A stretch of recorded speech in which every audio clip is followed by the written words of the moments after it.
Okay, should be rolling. Um, so it's been 1 week since the last recording, and I'm going to summarize what happened, not because you need a review, but because I do. Um, so the naive interpretation of what I would have seen in the first episode, as far as I can remember, which isn't really that good because there's a lot of things going on in my life like simultaneously, and this was a week ago. So sometimes stuff from the plot of the game from a week ago gets overwritten, right? It's sometimes hard to get all everything written into long term. Um, is that actually his name written down as Satara on my notes. That's either bad handwriting or uh, something. I think it's supposed to be Satoru. So Ueden, right? Satoru Ueden is in the clock tower building, right? And he has a ID card that gives him permission to access it. So it says something to do with his occupation. We don't really know the answer to that yet, right? And he climbs up to the top, which has to go up a set of spiral stairs, which will remind you of Ever 17. And he exits out into the snowstorm.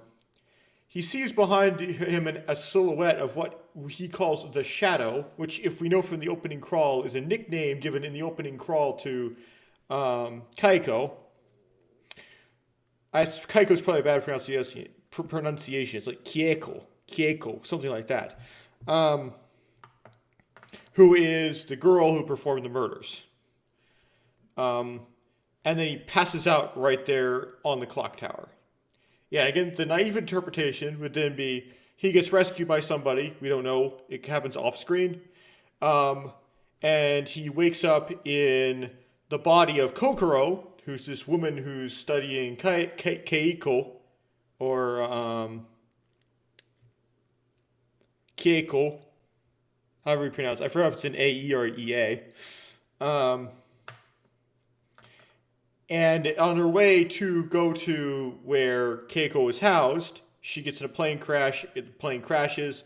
She ends up in some cabin somewhere up on a mountain, and it's snowing. We don't know what exactly he says while in the body of Kokoro, but it seems like he may not have necessarily, like Kokoro, realized he's been body swapped. And he introduces himself as Satoru, or Satoru, my handwriting is bad, to the people that are there. He's kind of angry and cranky and behaves in a way that's very strange to them. And he says he does not recognize Huni. So Huni's like, don't you remember who I am? And he's like, no. Right? But we don't actually see that. That seems to happen off screen. Meanwhile, Kokoro, who got in the plane crash, ends up swapped into his body. So into Satoru's body. And Satoru, but she doesn't realize she's been swapped to Satoru's body.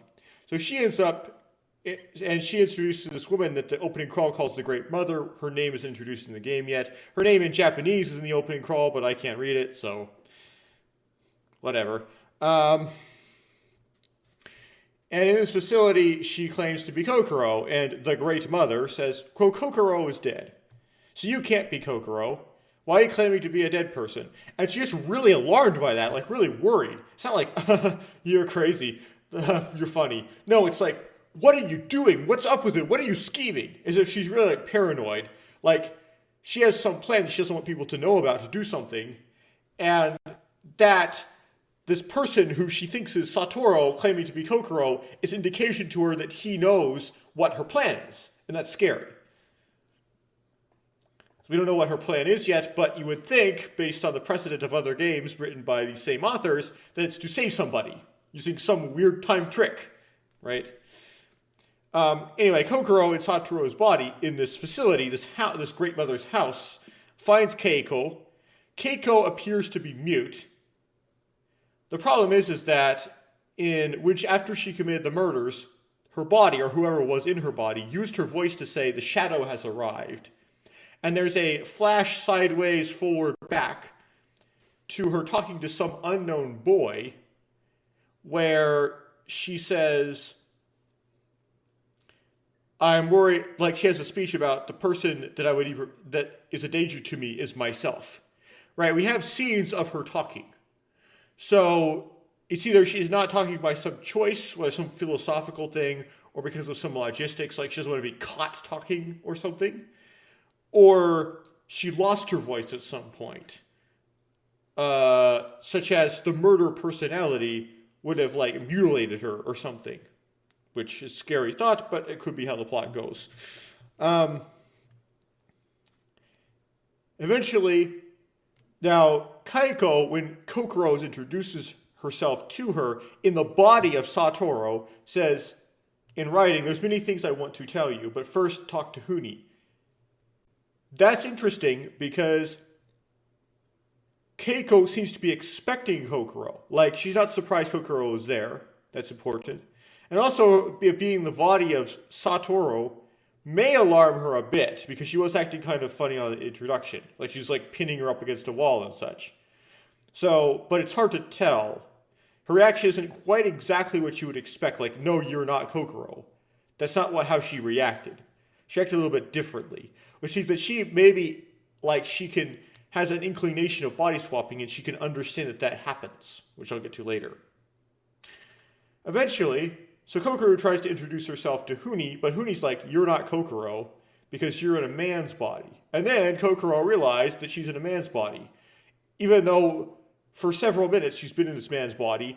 And if you're trapped in a man's body, if you're used to being a woman, you would notice right away something is way wrong. There's no way you can go that many minutes without realizing you've been body swapped. There's a lot of differences between those bodies. Like, your voice is going to feel different. The way the breath comes into your, like, lungs is going to be different, because that whole track is different. It's very different. You'll notice that immediately.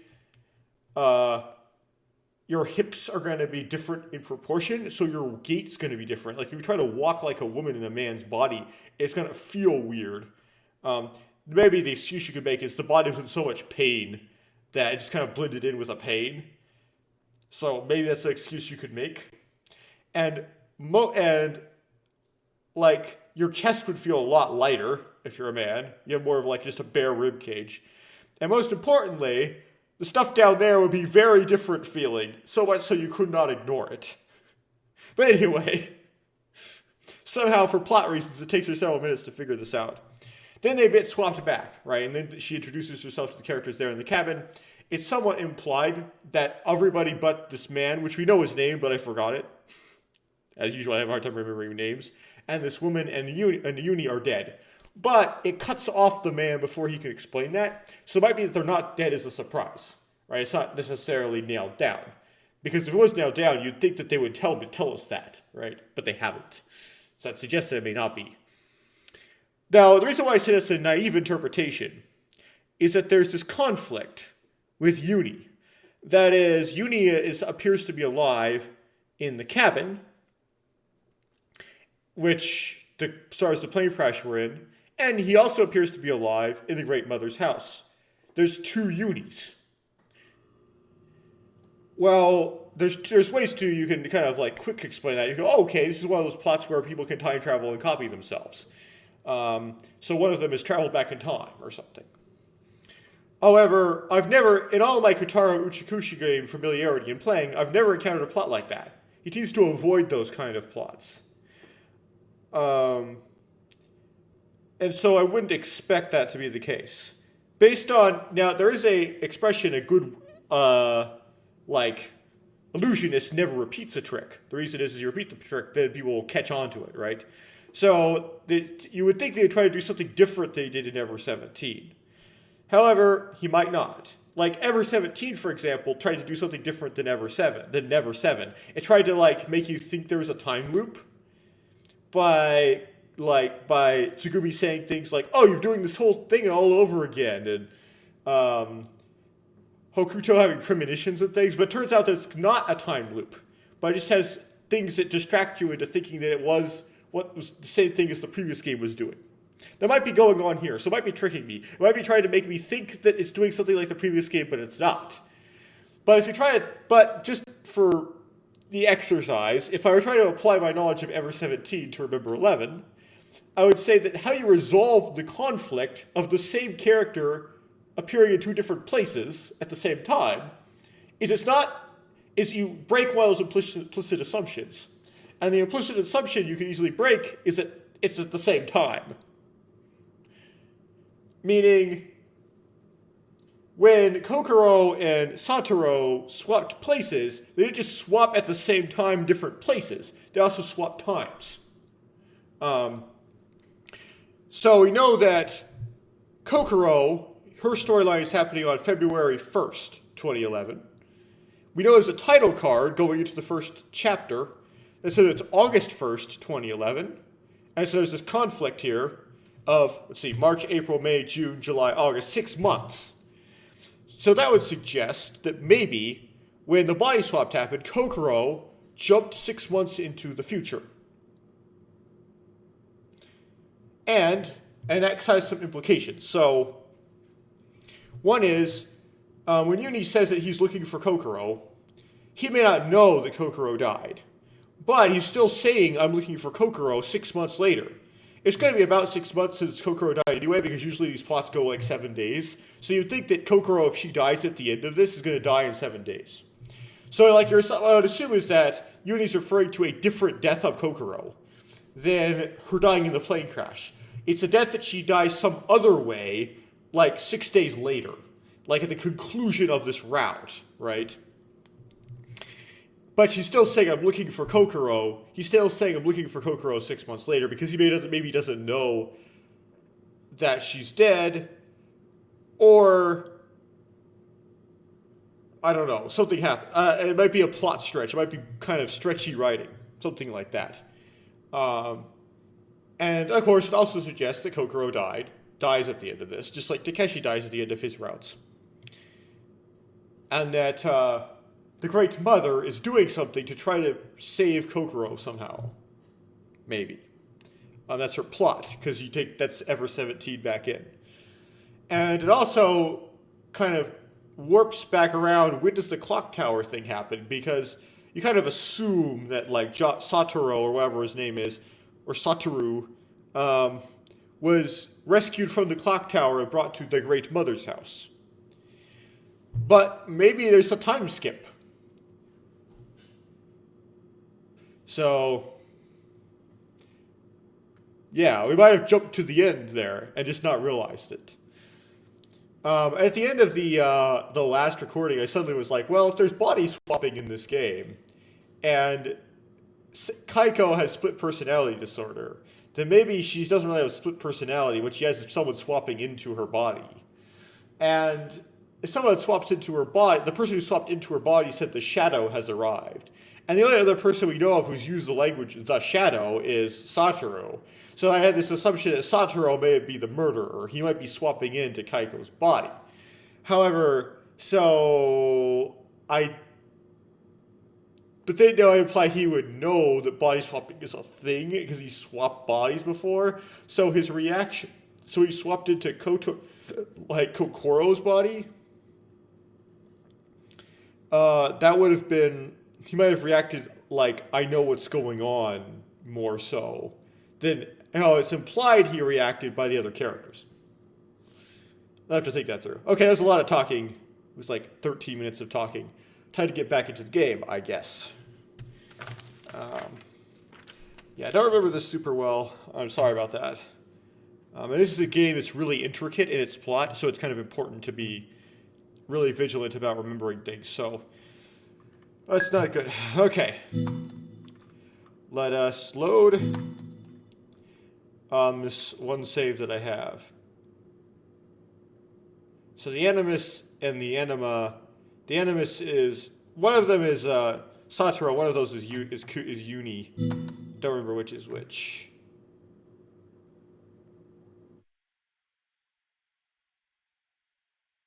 Yes, I want to load the file. I forgot what's the backlog already.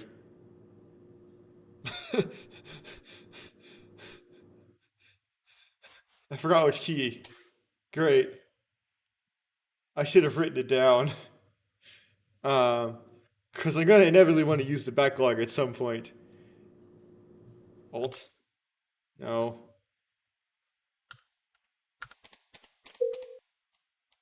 It's not O. Not P.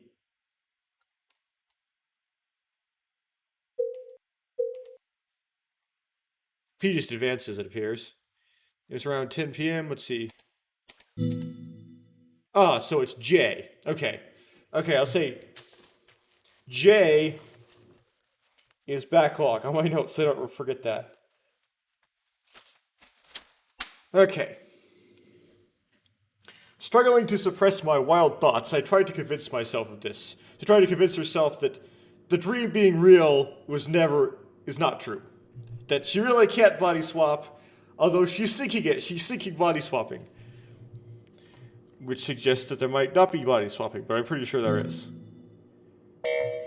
Okay, let's put J to get out of here. It was around 10 p.m. I presume someone's watch still works or something, that's how they know this. A large heap of blankets in hand, Mayuzumi climbed up onto the top bunk. And I'm going to write down the name Mayuzumi because I'm going to have a hard time remembering that. So Mayuzumi is the rich woman. Is the name of the rich woman.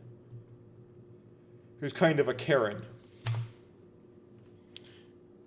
That's a word that kind of trends in the year 2022. Anybody watching this like 5 years in the future and doesn't know what Karen means. It's a woman who's very rude.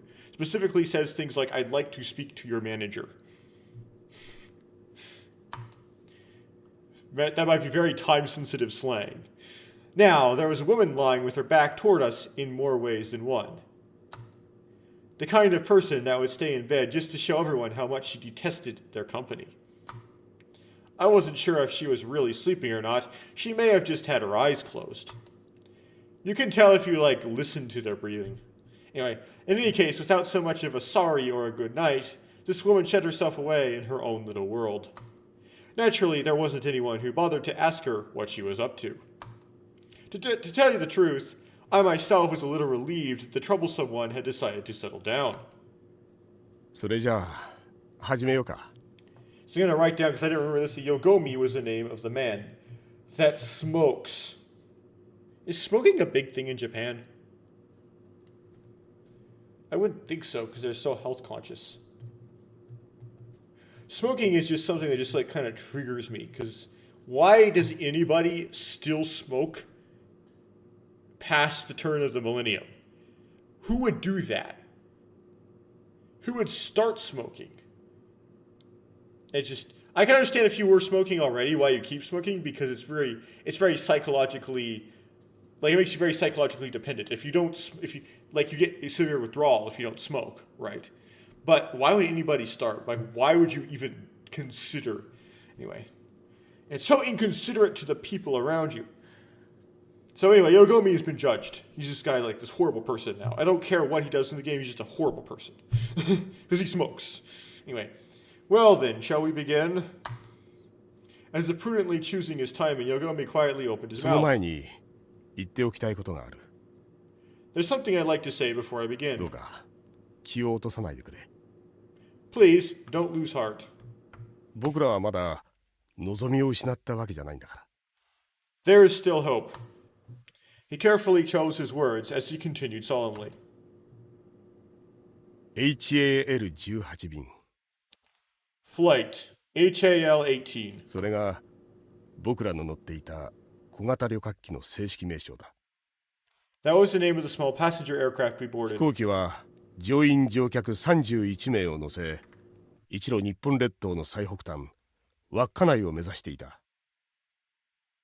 The plane was carrying a total of 31 passengers, so that's not very many passengers for a airliner. Let's see. 31 is not a 17-11-7 number, is it? But one thing it is important is it's prime. So, the plane was carrying a total of 31... Wait a second, it's 17 plus 7, right? Yeah, so it is. It's 17 plus 7 plus 7, and it's prime. Okay. On a non-stop journey to Wakkanai, one of the chain of islands in the north of Japan. 順調に飛行を続けていれば、午後5時には空港へと到着しているはずだった。 If flight conditions were favorable, we should have arrived at the airport at 5 p.m. しかし、But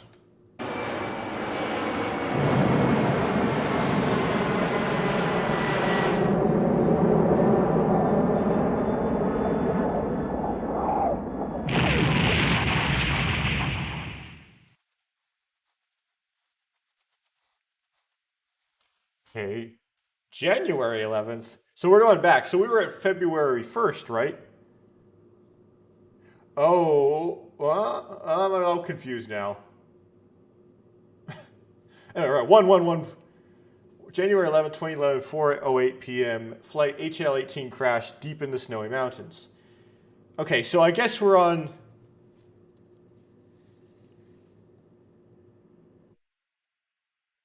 Okay, so I was wrong in my opening. So I do have in my written notes that Kokoro says it is January 11th, 2011, but the title card said August 11th. So I got mixed. What I got mixed up is when her coming of age. So it wasn't February 1st. It's January 11th. Coming of age ceremony. Her coming of age ceremony happened in February of 2010. Right. That's what it's referring to. Okay. So it is January 11th. No conflict.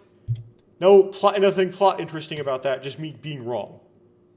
It's just me. That's it.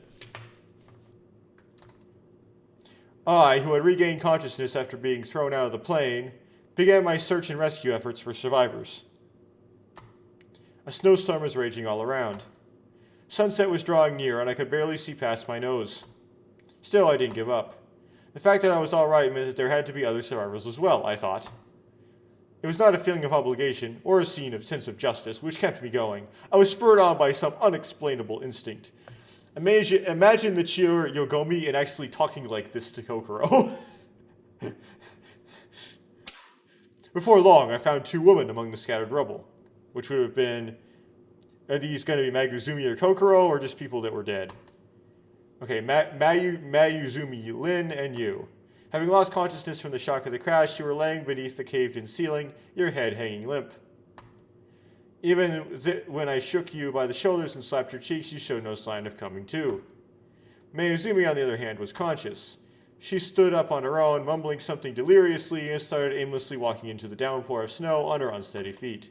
The girl had most likely lost at least some of her sanity to the shock of the crash. Even when I called for her to stop, my voice didn't seem to reach her ears. どうにか彼女を捕まえた僕は、とにかく風だけでも防げる場所はないかと思い、探し始めた。What happened to the others? Somehow I was able to catch her, and my very next thought was that I should find some shelter from the 見つかっ wind. たのは、前後が切断された機体の一部だった。What I found was a section of the airframe severed at the front and back. 黒く焼けただれた外壁、無様に露出した骨組み。The outer wall turned black, unshapely exposed framework. そ Okay. の姿はまるで朽ち果てた怪物の屍のように見えた。It resembled the decaying corpse of a monster. 僕は舞泉の手を引き、君を背中に担いで屍の中へと逃げ込んだ。Pulling Mayuzumi by the hand and carrying you over my shoulder. Wow, I'm used to you being a name. You over my shoulder, I entered the carcass seeking refuge. Inside, a foul stench filled the air. I suddenly realized that the smell was that of burning meat. So the people in this other part of the plane did not survive. There were chunks of charred flesh stuck firmly to the seats, which had been fixed to the floor. Dead bodies were still seated with their heads against the backs of the seats in front of them. Some of the bodies are missing everything from the seatbelt down.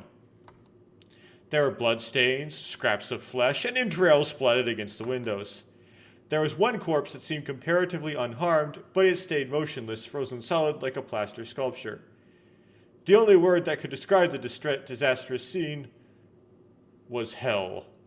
One corpse that seemed comparatively unharmed but stayed motionless, frozen solid. Okay, interesting. Wonder who that is. Maybe it won't matter. Maybe it's just for the imagery. Having I thought it was going to be Uni, but I was like, yeah, but he said it's a corpse, though. The only word that could describe the disastrous scene was hell. Having taken it all in, Mayuzumi looked absent-minded and dazed. Well, what most people use the word hell to refer to is the outer darkness, which is going to be filled with weeping and gnashing of teeth. So I wouldn't necessarily call that quiet. No, I'm just being technical. You were unconscious, so you didn't react at all. However, a single sigh escaped your lips, which made me believe you'd surely get better with time. Your body temperature, however, was nearly that of a corpse. That made sense. You were wearing the same clothes you boarded the plane in. Of course, you weren't the only with this problem. Typo. Mayuzumi was the same. She was wearing a suit and high heels, and her legs were only covered with a thin pair of stockings. Left like that, the two of you would have surely died. With this in mind, I looked through the melted baggage compartments in the ceiling of the plane in hopes of finding something useful amongst the luggage. I grabbed the bags that looked like they might have something helpful inside and pulled them down. I found a down jacket and a fur coat and a wool sweater, a muffler, and some gloves. I got together as many clothes like that I could find and dressed you two in them. By the time I'd finished, the sun had disappeared behind the horizon. 月の光も星の光も届かない完全な暗闇。With the light from the moon and the stars eaten up by the clouds and the snow, near perfect darkness enveloped us. フライトアテンダントの座席のそばから懐中電灯を探り当てた。Yes, imagine like telling a woman this story of how you did this. I mean, it's okay to do it, right? Because it's true if you actually did it. It's just like I would be so nervous about about thinking I was making it up. I found a flashlight near the flight attendant's 僕は seat. スイッチを入れた。 I 一 turned 条 it, の光が闇の中を照らし出した。 I turned it on, and a streak of light pierced the darkness. Yeah, some of the language that he's using is kind of strange for that. I turned it on, and a streak of light pierced the darkness. It's like you're supposed to be. You're not distinguishing right between the character voice and the narrator voice. It makes sense for a narrator to talk like that. It doesn't make sense for the character himself to talk like that. There were only two things to be done next. First, I had to take a shelter by closing off the open ends of the shorn airframe. Second, I had to find some means of communication to send a distress signal. I didn't spare a thought for anything else. There might have been people still alive somewhere in the snowfield. However, the small pieces of wreckage had been scattered over a large area, which would have made further searching nearly impossible. And what about making our way down the mountain? In this state of affairs, that took precedence over anything else. As a mountaineer, I knew how terrifying the treacherous and snowy mountains could be. I just conveniently happened to be a mountaineer. To start marching randomly, what mountaineer smokes, though? Like, that's just contradictory. That would not work. To start marching randomly inside a snowstorm is reckless at best. I didn't have a clue as to where we were. I didn't even know which way it was to the base. If there is a base. So, why makes you think there's a base? Oh, the base of the mountain. I was thinking base camp. I brain farted. So I couldn't even think about descending the mountain. Our options were very limited. We spent all day in bivouac, with nothing else to do but wait for the weather conditions to improve. Looks like there's supposed to be some sort of like graphic there, but it doesn't work in the English translation. If they got better, a military rescue helicopter would have no trouble finding us. Of course, that would be pointless if the three of us lost our lives before they arrived. That's why, to live, that was the highest priority for us. 僕は早速作業に取り掛かった。 I immediately got to work. 機体にぽっかりと開いた大きな穴をかき集めた荷物やブランケットで塞いでいく。 I used the gathered luggage and blankets and such to stuff up the gaping holes in the 日が暮れ airframe. てしまったことによって辺りの気温はみるみるうちに下がっていった。 The day had come to an end and the temperature started falling. 吐き出した息がたちまち凍りつくような温度。 It felt like I'd soon get so cold. It would soon get so cold that your breath would freeze instantly. Please, whoever people write, don't contract "it would" in writing. That's not a contraction to do. That's not a real. I never learned that contraction in school. 指先の感覚はとうに失っていたが、それでも僕は黙々と作業を続けたのだった。I mean, people talk like that, but you don't ever write like that. I lost all feeling in my fingers, yet I continued working silently. ところが However, 一つ目の穴を半分ばかり埋め終えた頃、僕はあることに気がついた。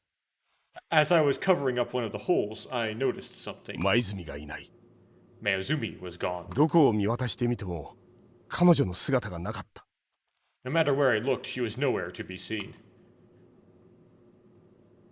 I rushed outside. Thick snowflakes began to fall and cling to me in layers, as if they had been eagerly waiting for their chance.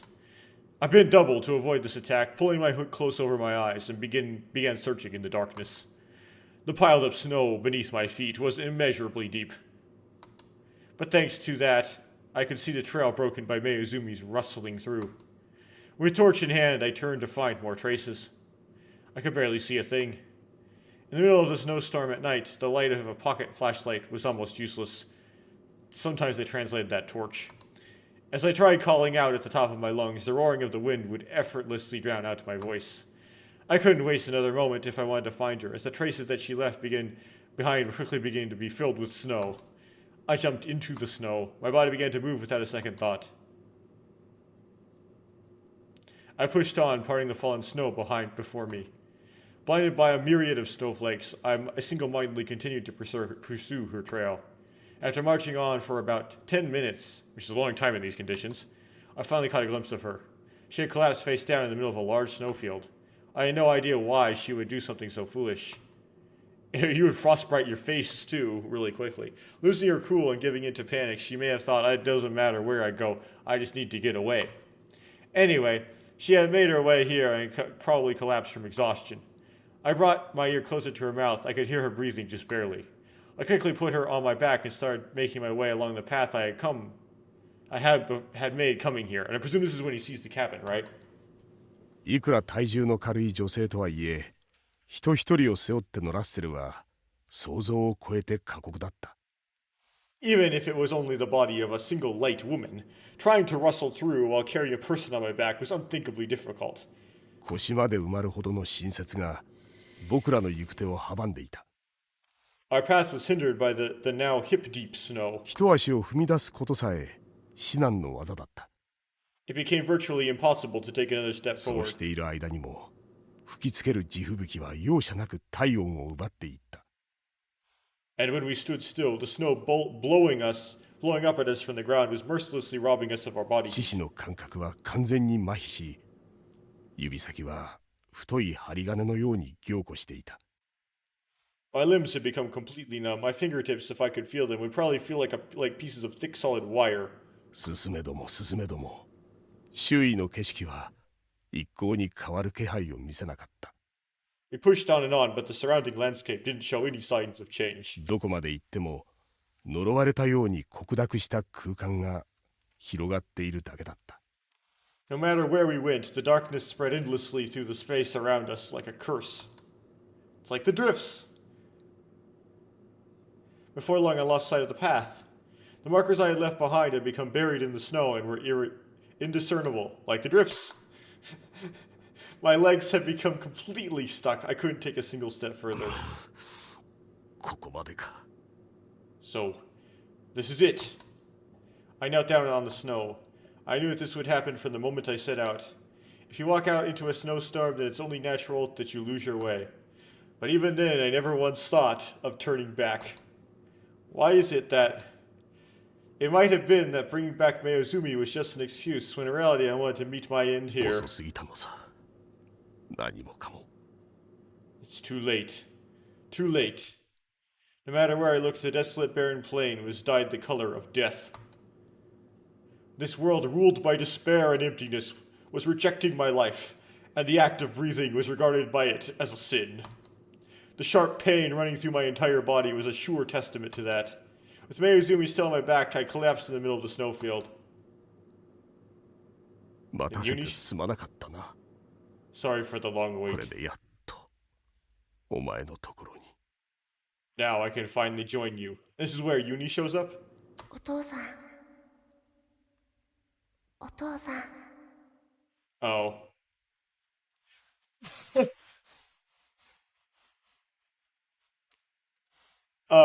So if you played Ever 17, Right then, I thought I heard a voice. A voice I'd heard so often, but now thought I'd never hear お again. 父さん。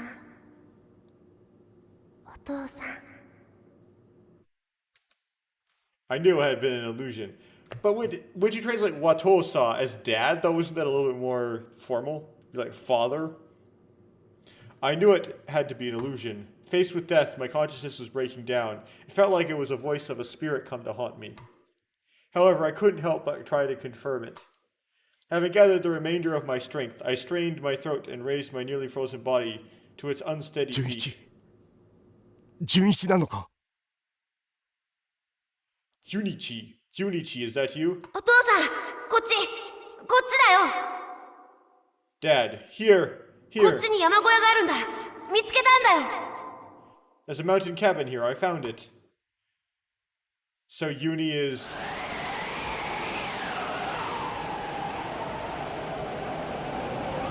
When I stepped out of it, I saw a boy standing in front of me. Okay, maybe like father is like something like sometimes in like maybe in Japanese, father is something you say to someone who's just a lot older than you. It's kind of like you say, call someone Oni-chan, who's like just kind of like a boy who's older than you. You know, it's not like only for like literal older brothers. Maybe it's something like that. When I stepped out of it, I saw a boy standing in front of me. But he knew his name though, so he might have been his actual dad. It was the boy I happened to catch a glimpse of on the plane. Okay, so it's not actual. Okay. 僕についてきて。 Follow me. Saying this, the boy started walking. I gave my head a good shake, which somehow brought my strained consciousness back into focus. The boy wasn't my son. Okay, thanks for the clarification. That's how I was sure it wasn't just my delusion or some mysterious phantom, but a definite real entity with a solid shape and form. 何ボケっと突っ立ってんだよ。 What are you standing around for? Well, you see, I'm tired. 山小屋はすぐそこなんだ。だから早く。 The mountain cabin is right over here. There, hurry up. Once again, lifted Mayuzumi onto my shoulders. With the boy in front of me as a guide, I started walking forward. And then...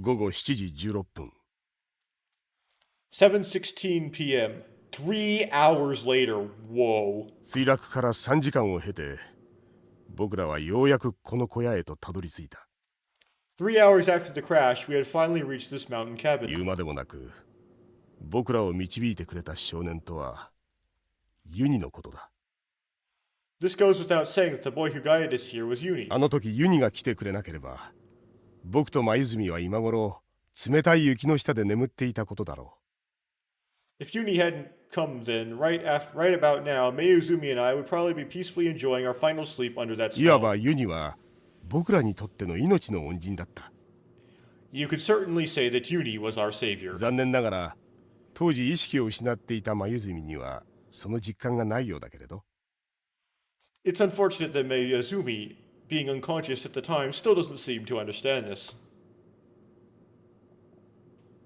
これがここに至るまでの経緯だ So that's pretty much everything that happened up until now. Except that Kokoro was left behind in the plane carcass, but whatever. 理解してもらえたかな Did you get all that? With those words, Yogomi tried to finish off his long speech. But, ちょっと待ってください。 wait a second. 私はその後どうなったんですか？ What happened to me after you left me there? Well, Kokoro's voice is really high. Gee. Waiting to tie up all the loose ends, I asked him again. Gogomi smiled ever so slightly. もちろん助けに行ったさ Of course, we went back for you. ユニにも手伝ってもらってね Uni gave me a hand as あ well. の輪切りになった機体の中から君をここまで搬送したんだ We brought you back here from the shore and open airframe. 正直言って楽な作業ではなかったよ Honestly speaking, it wasn't easy. 今は元気そうに見えるかもしれないけれどあの時の僕はほとんどくたばりかけた状態だったからね I may seem pretty energetic now, but back then I was on the verge of collapsing myself. Maybe you wouldn't have been if you weren't で smoking. も、どうして機体の位置が分かったんですか？ But then, how did you find the hole? よもぎさん、道に迷っちゃったんでしょ？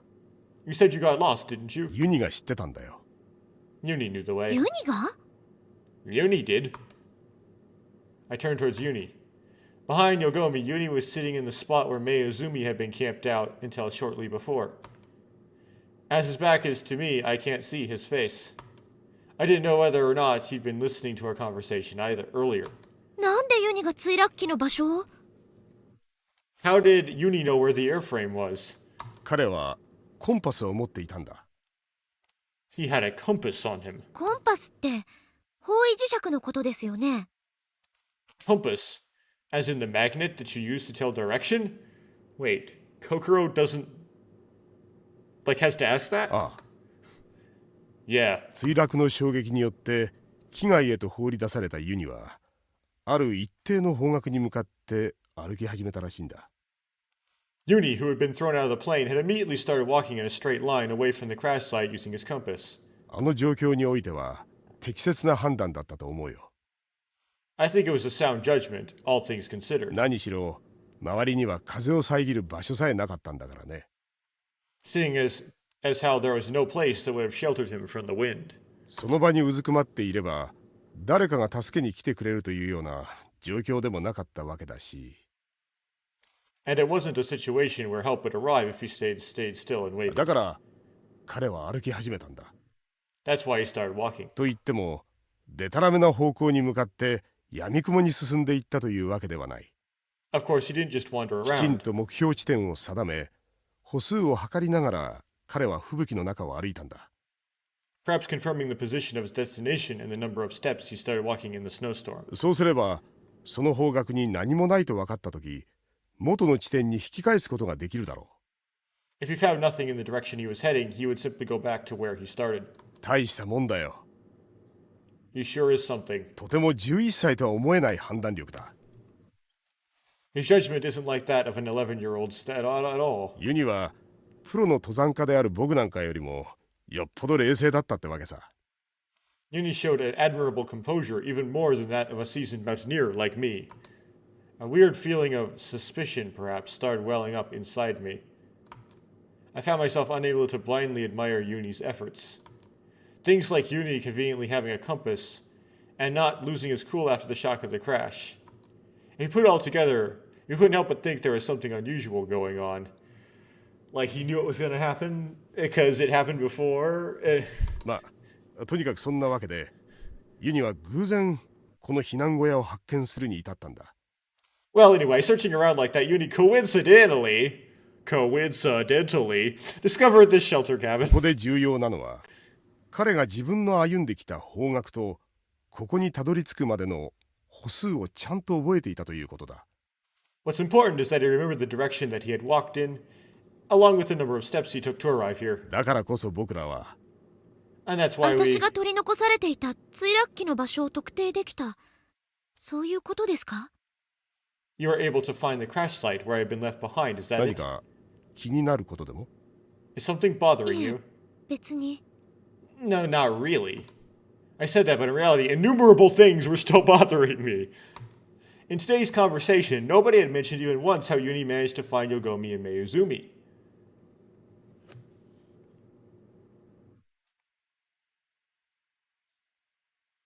Right, seems like coincidence. Moreover, even if it were possible for Uni to return to his own starting point, that didn't necessarily mean that I was able to find... I was easy to find again amongst the snow. Right, because you were in a different spot. You were in a different piece of the plane that Yogomi could get to because he could see it at that time. Maybe the wind wasn't as bad at that moment. Looking at the probability that all of these occurrences, it seemed like even the word miracle would be an understatement to describe all that had happened. It felt like a work of some invisible power, like we might have been led to this cabin inevitably. An invisible power. The morphogenetic failed. No. What it could be, I have no idea. そうですか。 I see. The third manifestation of Curie syndrome. I remembered as I brought the cup closer to my lips.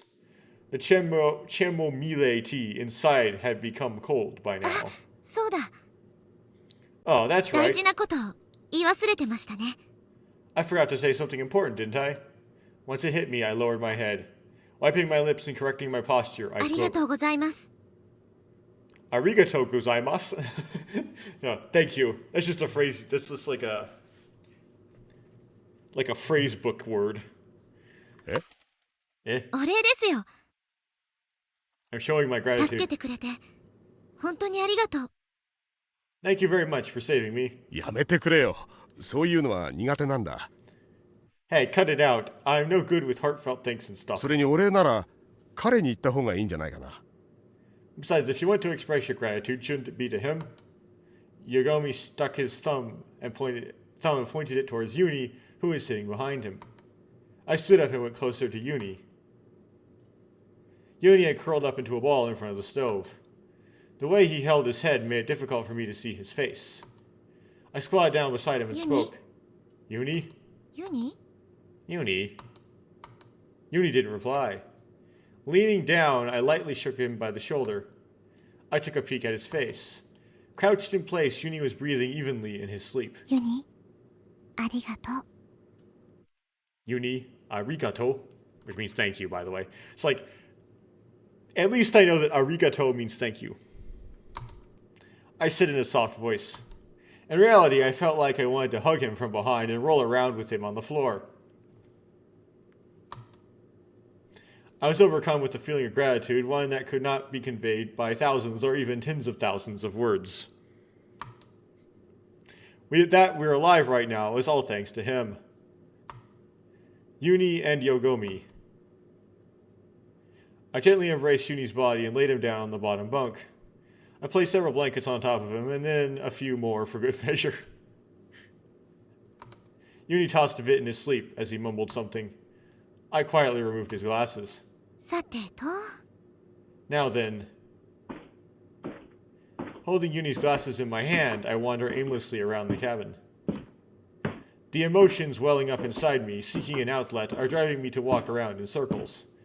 This is a passionate feeling of gratitude, and I need to convey it somehow.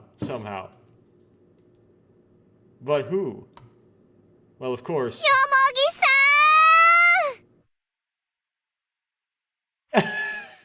What the world? Okay, did we switch perspectives to Yomogi? To Yogomi? I guess. We're just gonna hug people now? With an almost indecent cry, I jumped onto Yogomi's back without warning. わあ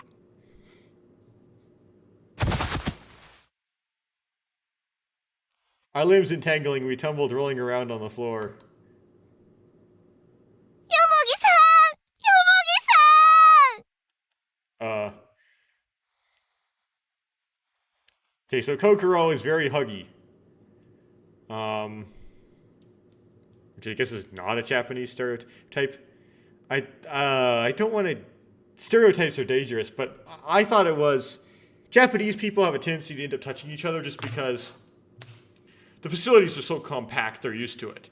If you get on the subway in Japan, you can often be shoved into the subway by a person with a pole to pack people in tightly, right? So the Japanese people are used to being packed into each other tightly. So if you see them like at a museum or something, they might kind of crush up against each other in front of the exhibit, in front of an exhibit.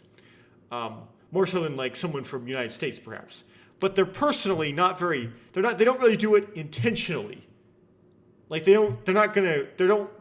seldom will actually like hug you. They're not huggy. They just kind of crush up against each other as part of like the infrastructure. But so we see this is a bit weird. おいこらあどうしたんだ Hey, come on, what's gotten into you? やめろ冬川やめろやめてくれやめてくれ Stop it, Fuyukawa. Stop it, please. Come on, や stop. めないやめないもんね I won't stop. I won't 意 stop. 味がわかんねえんだよなんなんだよこれはなんなんだよなんなんだよ Just what are you trying to do? What's gotten into you? What is the meaning of this? 意味なんかないのいわゆる感情表現ってやつ There is no meaning. I am just expressing my feelings by tackling you. 感情表現 Expressing your お feelings. い早まるな冬川僕らはまだそういう関係じゃないだろう。 Hey now, don't be so hasty for you, Kalo. We're not in that kind of relationship yet, you know. 薄くて破れないやつも今は持ち合わせてないし。 Even tough guys like me can't take this kind of wear and tear. そんなのいらないの。 Oh, cut it out. ゴロゴロンゴロゴロン。 Roll, roll, roll, roll. ハグハグ Hug, hug, hug, hug, said in English. The expression of my feelings continued for a while afterwards.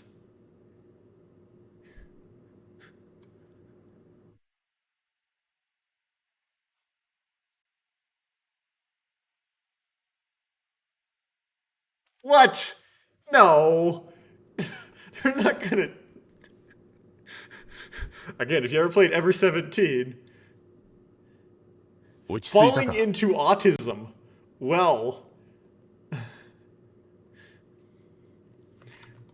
Have you call don't give me just like an ambiguous background and a black screen. Have you calmed down? はい。 Yes. After my outburst ended, I felt embarrassed right away. It was a little awkward. Yogomi stared at the wall, seemingly half shy and half shocked. Inside the cabin, the silence continued.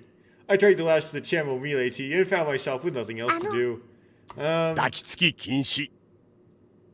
Clinging is prohibited. Perhaps he was the type to hold a grudge. そうじゃなくて、 That's not it. どうするんですかこれから。 What are we going to do from now on? どうするって。 What you say? ずっとこの小屋にいるわけにいかないでしょ。 We can't. It's not like we can stay in the cabin forever, right? 何かいい方法ありますよね。よもぎさん、プロの登山家なんだし。 You must have some good ideas, right? You're a pro mountain climber after all, Yogomi-san. Yogomi shrugged his ここが shoulders. どこかわからないんですか？例えば、前に来たことのある山とか。 Don't know where we are? For example, a mountain you visited in the past? そんな偶然があればいいんだが、残念ながらあの吹雪じゃ場所の特定は。 I'd be happy if a coincidence like that happened, but unfortunately in that snowstorm, finding out the specific location was... そうですよね。 That's right. この小屋には何かないんですか？地図とか。 Is there anything we could use in this cabin? Like a map? 散々探したよ。 I've already searched everywhere. I was at a loss. I was happy before, but our situation might be even more hopeless than I imagined. I searched in my pocket for anything that might serve as a clue. All I found was a voice recorder. I guess it was to be expected. After all, if something I had been carrying had turned out to be a clue about this cabin, it'd just be scary. The playback display only read Data 1 and Data 2. Having recorded Data 1 myself, I already know what was on it, but I played it back even so. やーちゃいか。 Okay, yeah, so this is Seagull. 私はカモメ。 I am a seagull. これは世界初の女性宇宙飛行士、ワレンチナ・テレシコワの言葉だ。 These were the words uttered by the first woman in space, Valentina Tereshkova. But in Russian, of course. 旧ソ連の宇宙船ボストーク6号に乗り込んだ彼女は、一人、完全な静寂と虚無に支配された宇宙空間を漂いながら、 All alone aboard the former Soviet Union spaceship Vostok 6, floating in the void of space, a place of complete silence and emptiness. It was my voice, although that was obvious. Data 2 will remain mysterious. And then Yogomi took out something that appeared to be a machine from his breast pocket. While consciously staring at it, he shook his head slightly and laid it on the table. So GPS would be useful. Oh, it's a GPS, really? At first I thought it was a wristwatch. But it was a little bigger than an ordinary watch. It also had so many different attachments that it looked like it would be cumbersome. Was it some sort of computer terminal? It's a GPS. A liquid crystal display was showing figures that I did not know the meaning of. 何です？ What is that? GPS。まあ、簡単に言えば、今いる場所の座標を表示してくれる機械かな。Well, simply put, it's a device that shows the coordinates of our current position. which is useful if you have a map overlay. If it's not, it's just like you have to memorize the Earth, which is hard. すごいじゃないですか。 Isn't that great? You're like, yeah, but it's just the numbers, right? 使えればね。 It would be if it と worked, いうことは、 meaning 壊れてる。 things busted. Heartbroken, I dropped to my 多分 shoulders. 墜落のショックで行かれたんだろう。動くことは動くけどな。でたらめな座標ばっかり表示してるんだ。 The shock of the crash was probably what did it in. It isn't completely broken, but it only displays messed up coordinates. Also known as correct coordinates that you don't believe. 直したりとかは。 As for fixing it, できるならとっくにやってるよ。 if I could do that, I would have a while ago. I'm suspicious this thing is not as wrong as he thinks. ああ、結構高かったんだけどな、これ。 And there's a reason why it's in the plot. This thing is pretty expensive too. Yagomi let out a sigh. I sat back down in the chair. I wish I would have thoughtlessly shown. He wouldn't thoughtlessly show me broken and useless things. Well, you're picky. The momentary hope I'd had caused my despair to return stronger than ever. My tongue sharpened with disappointment. I began to murmur なんで sarcastically. そんなもの持ってるんですか？ Why are you still holding on to something like that? つい癖でね。いつも持ち歩いてたからな。 It's an old habit. I'm always carrying it, after all. Yagomi looked at it with a bitter smile as I tilted my head. Also, I know of electronics to kind of go on the fritz, but then randomly start not being on the fritz. So you always want to keep it around in case it like decides to start working again. It's never random, but maybe it like dries out or something, and then it starts working again. I've had that happen with wristwatches. I've had that happen with the RGB on my mouse. So, what a weird old guy. A normal person wouldn't carry something like that around. ま、場所については僕もあれこれ考えていたんだが。 Well, as to our location, I've considered a few things. ええ。 Yes, 墜落する前までの状況を思い出してみたんだ。 I've tried to remember the situation before the 羽 crash. 田を飛び立ってから墜落するまで2時間は経ってなかったと思う。 I don't think 2 hours passed from the time we took off from Haneda to the 1 crash. 時間から1時間半くらいですね。 It was about 1 to 1.5 hours, 飛 right? 行ルートから推測すればここは東北の山の中って可能性が高い。 If I were to guess from the flight's course, I'd say there's a high chance that we're on a mountain in Tohoku. 青森、秋田、岩手。そんなところだろう。 Amori, Akita, Iwate. Most likely somewhere around there. It's no good. That's too 空気 big. が薄いから標高は高いと思う。 The air was thin, so I think we're pretty high up. I start noticing air thin at about 11,000 feet. And it's kind of funny because you might go, oh, so when does it get bad? Like you start having a hard time moving. 12,000 feet. It onsets like suddenly.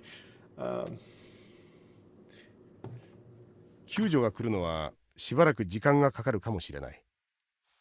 Yeah, I personally struggle at 12,000 feet ordinarily. Like if I spend my life at sea level, if I get up to 12,000 feet, I start really feeling it. It'll probably take a while for our rescuers to arrive. After saying that, Yagomi smiled as if to comfort me. そう、心配するな。 Just like ever 17, right? You're just stuck up there and there's nothing you can do. Hey, don't 部 worry. 屋があるってことは、ここは人が来る場所ってことなんだから。 The fact that there's a cabin, it means that this is a place where people come. They'll be like, what are you doing squatting in our cabin? Get out! Hearing that, I mustered a thin smile in return. Of course, I wasn't reassured by what Yogomi said, as I thought the situation was pretty 本 bad. 当にここ日本なんでしょうか？ Is this place really in Nihon, meaning Japan? 変なこと言うな。なんでそんなこと？ That's an odd thing to say. Why do you ask? なんだか現実じゃないみたいで。 Somehow, it feels like this isn't reality. 都会暮らしのお嬢さんじゃ、そう思うのも無理ないかもな。 For a lady from the big city, it's not odd that you'd think that. Hearing his slightly teasing tone angered me just a little. In that case, it was like I was totally helpless by myself, wasn't it? ここがどこか僕知ってるよ。 Uni suddenly interjects. I know where this place is. Uni slowly got up from the bed. Though he still seemed rather partly asleep, he spoke with conviction as he rose. 赤倉岳って言うんだ。 It's called Mount Akakura. Okay.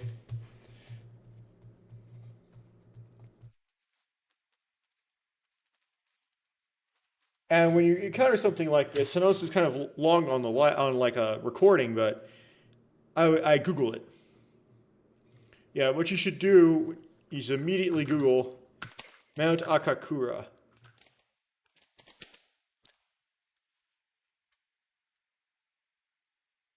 And see if there's like a Wikipedia page. It does not.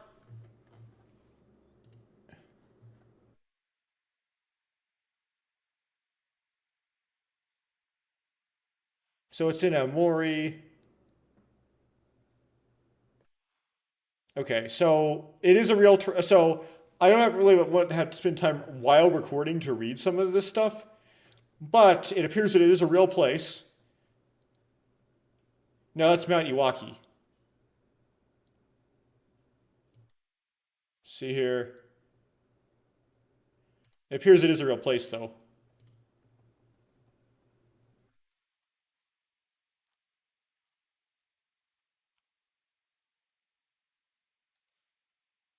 Huh. Okay, so I'll have to read about this, like, after they're recording here.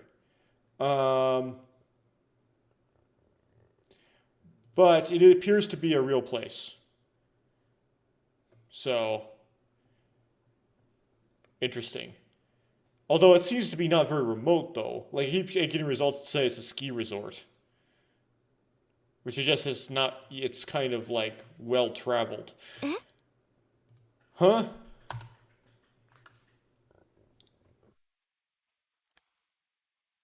It's kind of unique. So, if you remember the other Infinity games, they don't show sprites of the character you're playing as. And there's reasons for that, right? They're trying to hide his face. Particularly in Ever 17, but I think in Ever 7 as well because of the trope. But they're not doing that here. I looked at Uni's face, surprised. Yogomi was wearing a perplexed expression as well. どうしてわかるんだ? How do you know that? Uni's thin lips curled into a smile. His face, without glasses, was the most childish I'd ever seen it. Even so, with a distant look in his eyes, he laughed as if he was the one who understood everything. I thought his facial expression was strange somehow. My spine suddenly tingled. Uni? Uni? Uni stood up unsteadily without answering. Walking uncertainly, he turned to the entrance. Uni? Uni? おい、どこへ? Hey, where are you? ついておいでよ。 Come, follow me. Yeah, but he doesn't have his glasses on, so how does he know which way he's supposed to be going? Uni smiled again. He was facing us, but his eyes weren't focused on us, because he can't see. Where was he looking? 教えてあげる。 I'll tell you. Uni opened the door. Strong wind and snow blew into the cabin. Uni's figure disappeared into the white landscape. おい、待て! Hey, wait. Yogomi went after him, with me following right behind. Snowstorm hit my cheeks with amazing force. Pain. Pain! Well, I saturated the mic. That sounded terrible. Sorry. More than the cold, what I felt was pain! I need to turn down my mic gain if I want to do stuff like that, because I saturated the mic again. I couldn't see in front of me. My eyes wouldn't open at all. Uni! Uni! I tried to yell, but my voice was erased by the wind. Uni! And then something pulled at my hand. I looked up and saw Uni. There. His finger pointed up beside the cabin entrance. I saw something with my freezing eyes. Is it a gondola? Mount Akakura Emergency Shelter Cabin. Okay, so that was simple.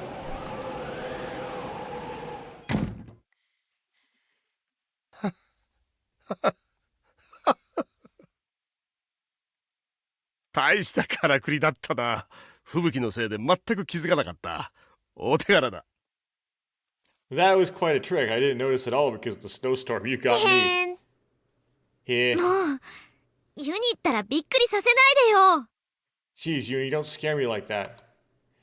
In the short time I had been outside, my body had become frozen through and through. It was impossible to keep the shivering out of my voice. Forgetting to wipe off the snow that clung to me, I rushed to the stove. 何が What do you mean? いいの、なんでもない。 Never mind, it's nothing. Uni squinted and followed me. His eyes seemed to ね swim. え、それよりメガネ。僕のメガネ。 Hey, before that, glasses, my glasses. ごめん。 Oh, sorry. I picked up the glasses from the table and returned them to him. 何の騒ぎ？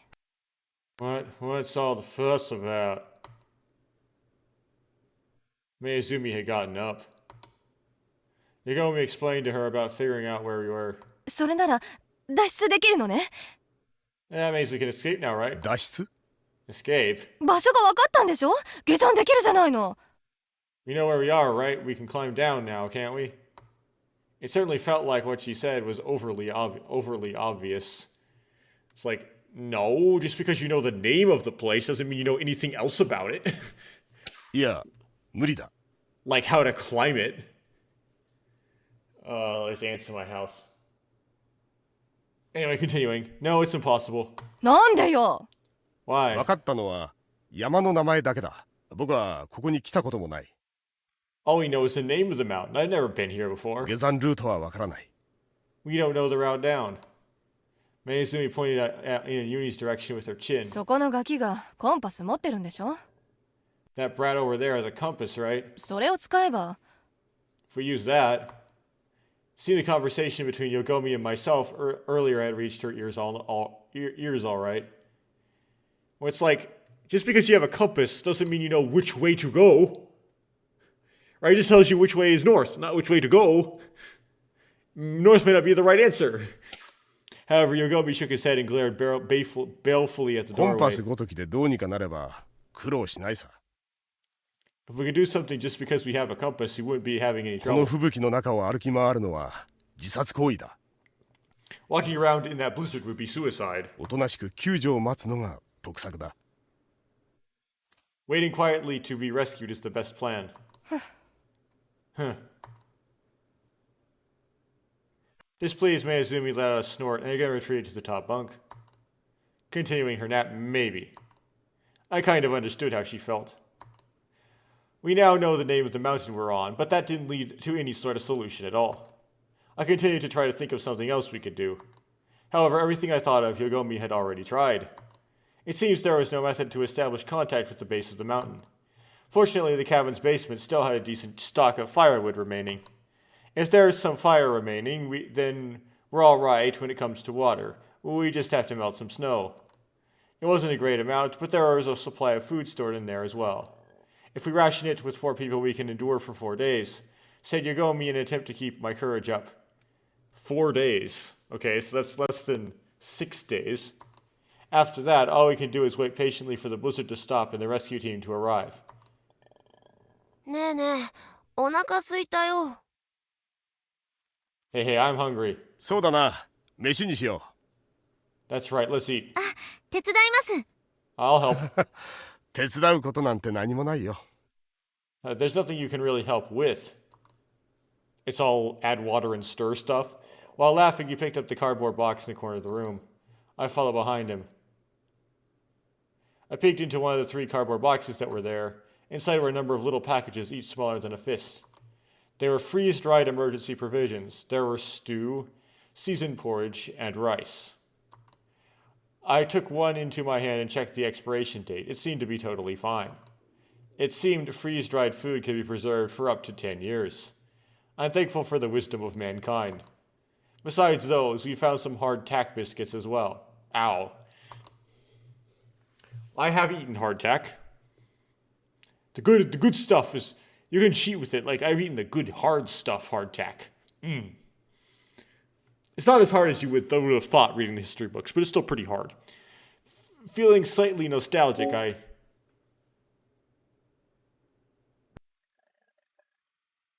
Oh yeah, I would try eating the hardtack. You gotta you're supposed to dip it though.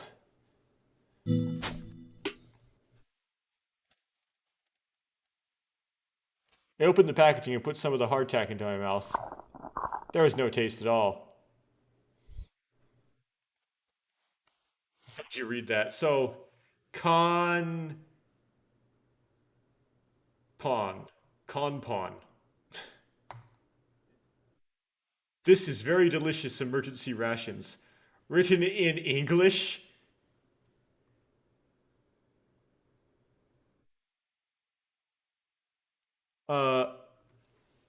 It's so blurry.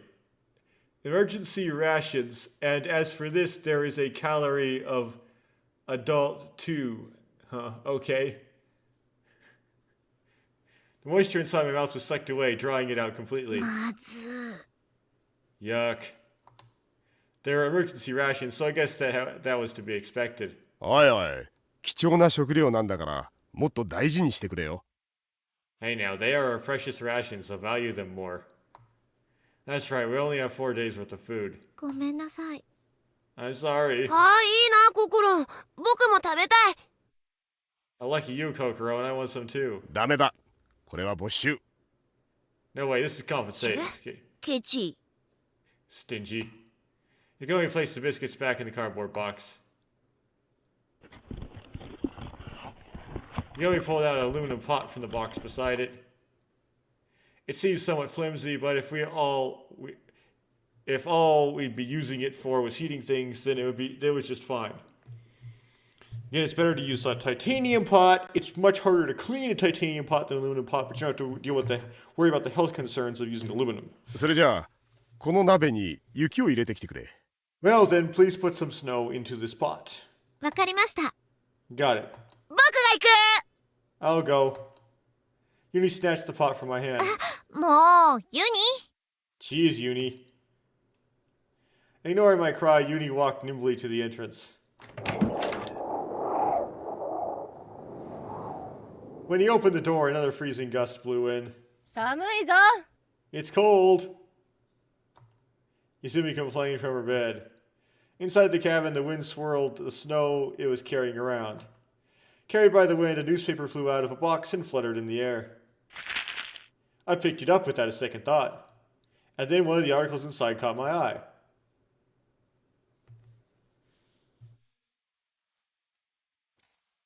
July 4th, 2011. Oh! Why is it the 4th of July? It is a month. So it's the 4th of July, so the newspaper says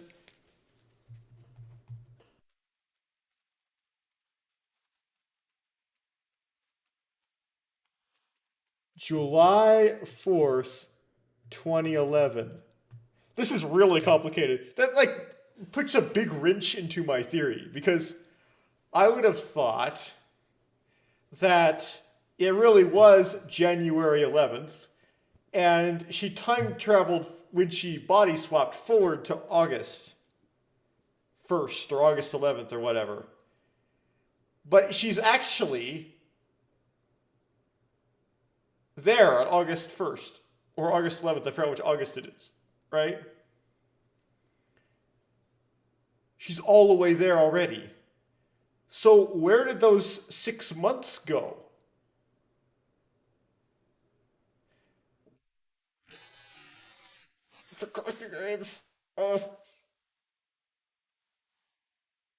What?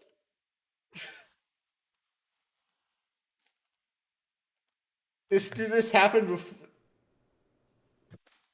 This must have happened in January already. It must have already happened. And she just didn't know it happened. She forgot about it or something.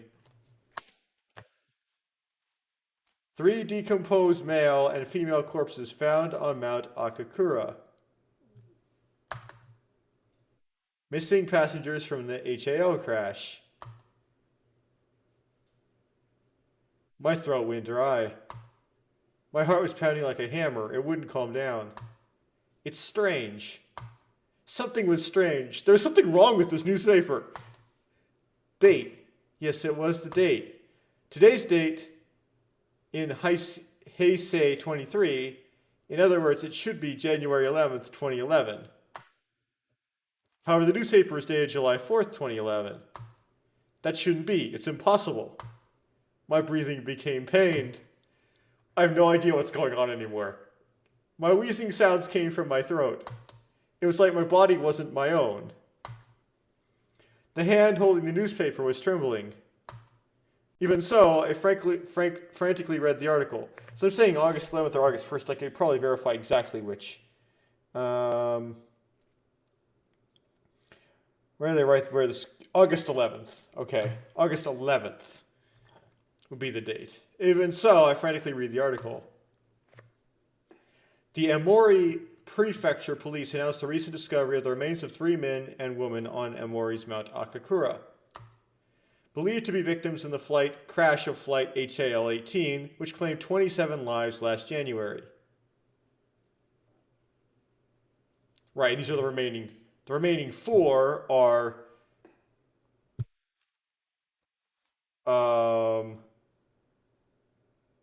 Yogomi, Mayuzumi, and Kokoro, and Uni. Uni's body is not found. So you go, okay, so Uni's body that was not found, he ends up in the Great Mother's house. Okay.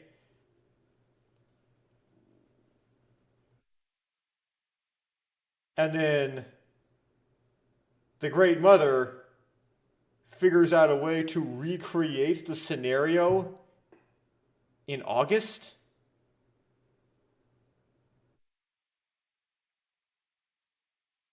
But if they're dead, how does she recreate the scenario? They're dead. There's no people to recreate the scenario with. It'll all come together eventually. I'll wake up tomorrow morning and be like, oh! And I saturate the mic again.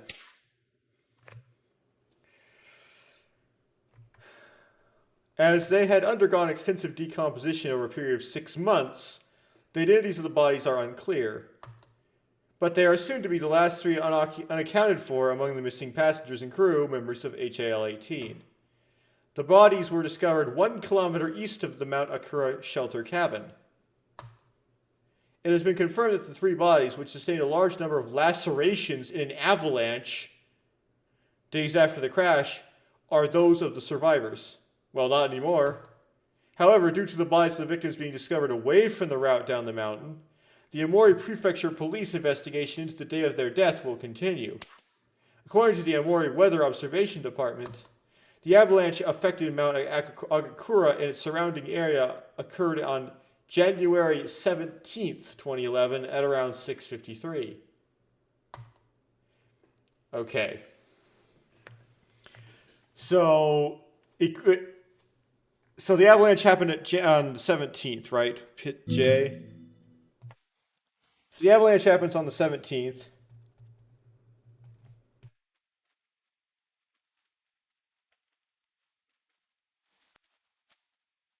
At 6:53, 17th of January. Okay, so the plane crashes January 11th. Try to get I can really mess up exact dates. So the plane crashes January 11th. It's 7 days. They're stuck in the cabin 7 days. They're going the wrong way for some reason. They get caught in an avalanche on January 17th and die. Somehow, the Great Mother convinced this plan to recreate that situation on August 11th. Somehow having those people there, despite having died on January 17th. This suggests that instead of Kokoro body swapping forward in time, she body swapped back in time to before the Great Mother implemented this plan. Or, right at the start of the implementation of this plan, actually went across. There was not a time travel, it just went exactly across. But that still doesn't really solve the mystery of the 2 unis. Because this uni shows signs of kind of knowing things beforehand. So it suggests this uni was the same uni that was in the January 11th incident. In which case, how could he also be at the Great Mother's house? Maybe so at the same time. So it might be that he was just we traveled forward in time just a little bit to get to body swap to the Great Mother's house. Maybe. Okay. After analyzing the traces left at the Mount Akakura shelter cabin, it was concluded that those who had used it survived for 7 days after the crash. The horrific crash of Flight 18, with the discovery of the 3 bodies, claimed 30 lives out of the 31 crew members and passengers aboard. 31 passengers, 30 deaths. Saved was the sole survivor of the crash, Kusuda Yunikun. Right. What happened? What's happening? これ What is this? My voice grows hoarse. My entire body begins to tremble. It's weird! As I thought this newspaper is weird. どうしたんだおい Hey, what's wrong? Hey, is she gonna tell him? Someone was calling for me. The voice seemed far away. My shoulders trembled. I shook that off, but the trembling ran to my fingertips instead. The identity of the 3 discovered bodies. They are Yogomi Seiji-san, Meizumi Lin-san, Fuyukawa Kokoro-san. Everything turns to black. From within the core of my brain, my consciousness recedes to somewhere far, far away. Is this a dream? Yes, it's a dream. If it wasn't, we're going to die? As I thought that, an intense feeling of anger boiled over from within 嘘 me. 嘘こんなもの嘘に決まってる Lies, lies. It's obvious this thing is lying. It's a lie. It's a lie. This has to be some sort of mistake. I tried to blot it out, but then I gripped the newspaper more tightly.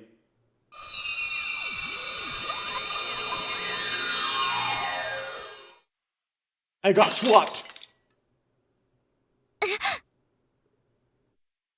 Heart, body, and tranquilizers. So the previous chapter title was something about autism. Huh? My body flinched in surprise on hearing the sudden sound. There are fragments of a broken cup at my feet. Why were there cups? Had there even been any cups like this in the cabin? No, I shouldn't have been holding any cups in the first place. What I was holding was that cryptic 何やって newspaper. るの What are you doing, Great Mother again? Surprised again, I turned my head in the direction of the voice. どうしたの大丈夫 What's wrong? Are you okay? All of a sudden, I saw the brown-skinned woman who had slapped me in my こ dream. こは Where? I was confused. Sort it out. I have to sort it out. The things inside my head, sort them out. The more I tried, the more of a mess it seemed to become. Calm down. Calm down, Fuyukawa Kokoro. Then the brown-skinned woman rushed over to me. もしかして体が痛むの鎮静剤はまだ効くはずだけど Could it be that your body still hurts, but the pain reliever should still be in effect? どこか痛む Where does it hurt? She peered worriedly at my face. Where does it hurt? Nowhere, really. I shook my head reflexively. そう I びっ see. くりしたじゃない You surprised me. The woman knelt in front of me and started to pick up the fragments of the broken cups. She glanced at me and looked up at me with a worried expression on her 怪我し face. なかった You aren't injured? Her kind behavior left me bewildered. It was totally different than before. 何なの What is this? I asked as I shielded away from the woman. おっちょこちょいだね。 How careless. Uni was there. He looked at me with a teasing smile. I surveyed my surroundings. It wasn't the shelter cabin. Something came back to me. This room, too, had been in the dream I had before. Inside the room, there were 2 people besides myself. I remember seeing these 2. The 2 people are the same as in the dream from before. The brown-skinned woman and Uni. In addition, beyond the living area, a single girl casually appeared. I remember seeing the girl too. Inubushi Keiko. Right. I'm going to write down that name.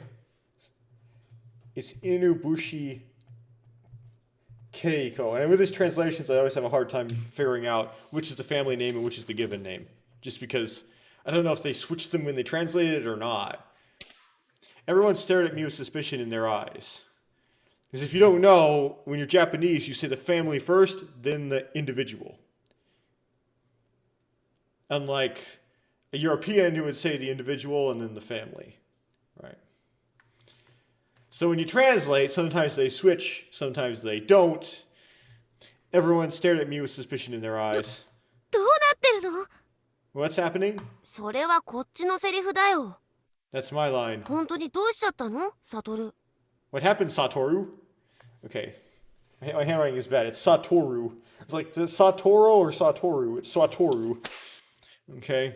サトル？ Satoru? It was a name I heard somewhere before. But where I heard it, I can't remember. I do.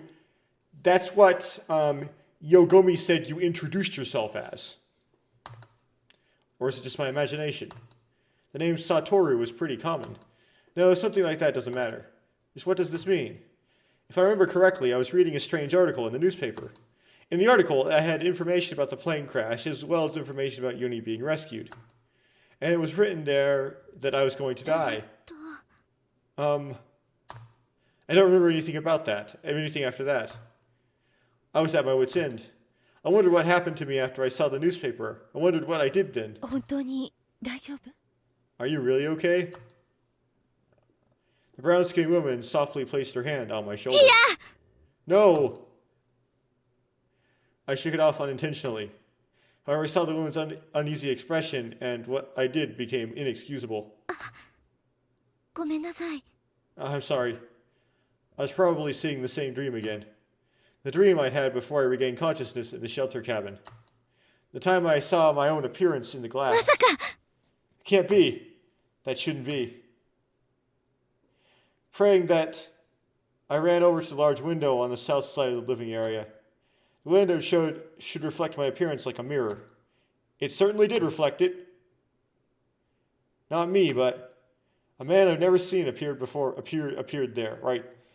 The body of Satoru. In the last dream, the last thing I saw was this man. そんな嘘！ No way, lies. It wasn't a lie. The man reflected in the window made the exact same movements as myself. He shook his head as if to say no, no, and covered his mouth in shock. And I saw myself right away. This is me? That shouldn't be. Something like that can't possibly be. サトルどうしたの？ Satoru, what's wrong? Yuni stood right beside me. He looked up at me. I felt as if Yuni had grown shorter somehow. That's because you're taller. Yuni had gotten smaller. No, just me who had gotten bigger. ここはどこなの？ Where is this place? I grabbed Yuni by his slender shoulders. Violently shaking, I questioned him. Yuni's face became distorted. 痛い！痛いよ！ It hurts, it hurts. やめて！乱暴しないで！ Stop it, don't use violence. The brown-skinned woman clung to me. 痛い！痛いってば！ It hurts, it hurts. Suddenly tears started flying from Yuni's round eyes. I became panicked and released him. Strange.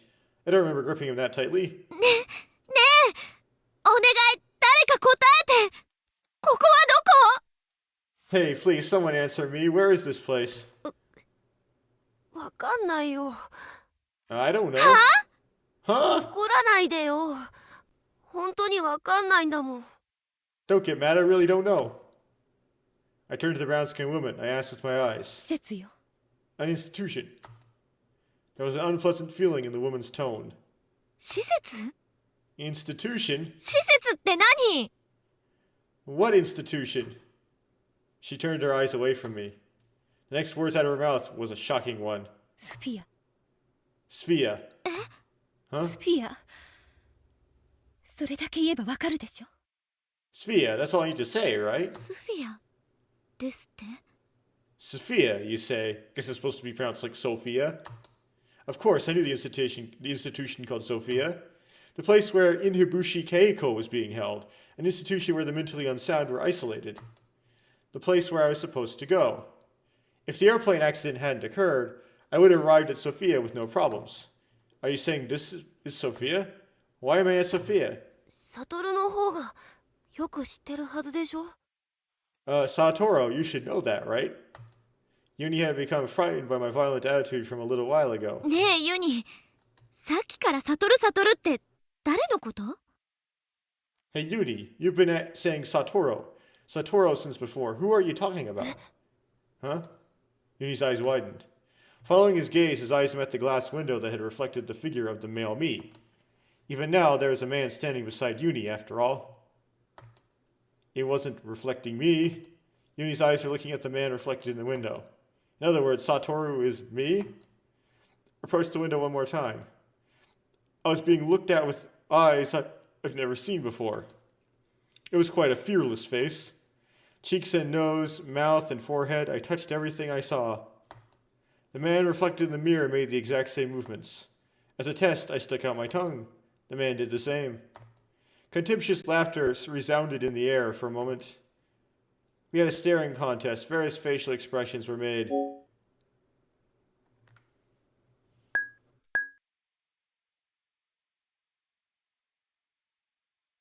I'm not going to try getting angry. That's dumb. The man beamed a loving smile. A lovely smile. I feel sick. こんなの。 This can't be. I wanted to cry. The man reflected in the mirror gave a smile that looked almost tearful as well. A pathetic 男に face. なっちゃった。 I became a guy. Muttering that, something suddenly hit me. 洗面所はどこ？ Hey, where's the bathroom? みんなの部屋にあるでしょ。 There's one in each of the rooms, right? みんなの部屋じゃわからないわ。 I don't understand if you say each of our rooms. The woman shook her head as though shocked. みんなの部屋はみんなの部屋よ。 Each of our rooms means each of our rooms. どこにあるの？ Where are どこっ they? てあなた知ってるでしょ。 Where? You already know that, don't you? It's no good. Our conversations are going nowhere. This conversation is going nowhere. I started running.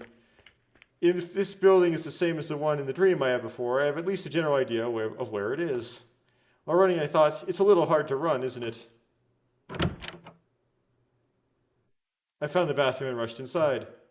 It seems my body's sensations are different than usual. My shoulders slam into the door frame at full speed. It hurts. But now that's not the time for that. Like, long limbs problems. I opened the bathroom door. Timidly, I brushed my body over my clothes. It was solidly built, but it seems my body didn't get that much bigger. Medium build, average height, somewhere around there. For a woman like me, that was pretty built, however. My chest doesn't stick out the way it should. It's a little bit of a shock. There was a sense of incompatibility with my lower half. To be precise, the area between the legs. My cheeks grew hot with embarrassment. No, this isn't the time to feel embarrassed by this. With my heart beating a little fast, I took off the belt on my trousers. I pulled down the zipper. I lowered the trousers. This is unpleasant. Yeah, this is an emergency situation. An emergency situation. A situation called, I don't have to worry about periods anymore. While I desperately persuade myself, I gripped the elastic of the waistband and pulled it back. I still glanced downward to the interior of my pants and... I mean, you could just feel it as well. The world spins. My consciousness fades. Geez, I don't want to believe anything anymore.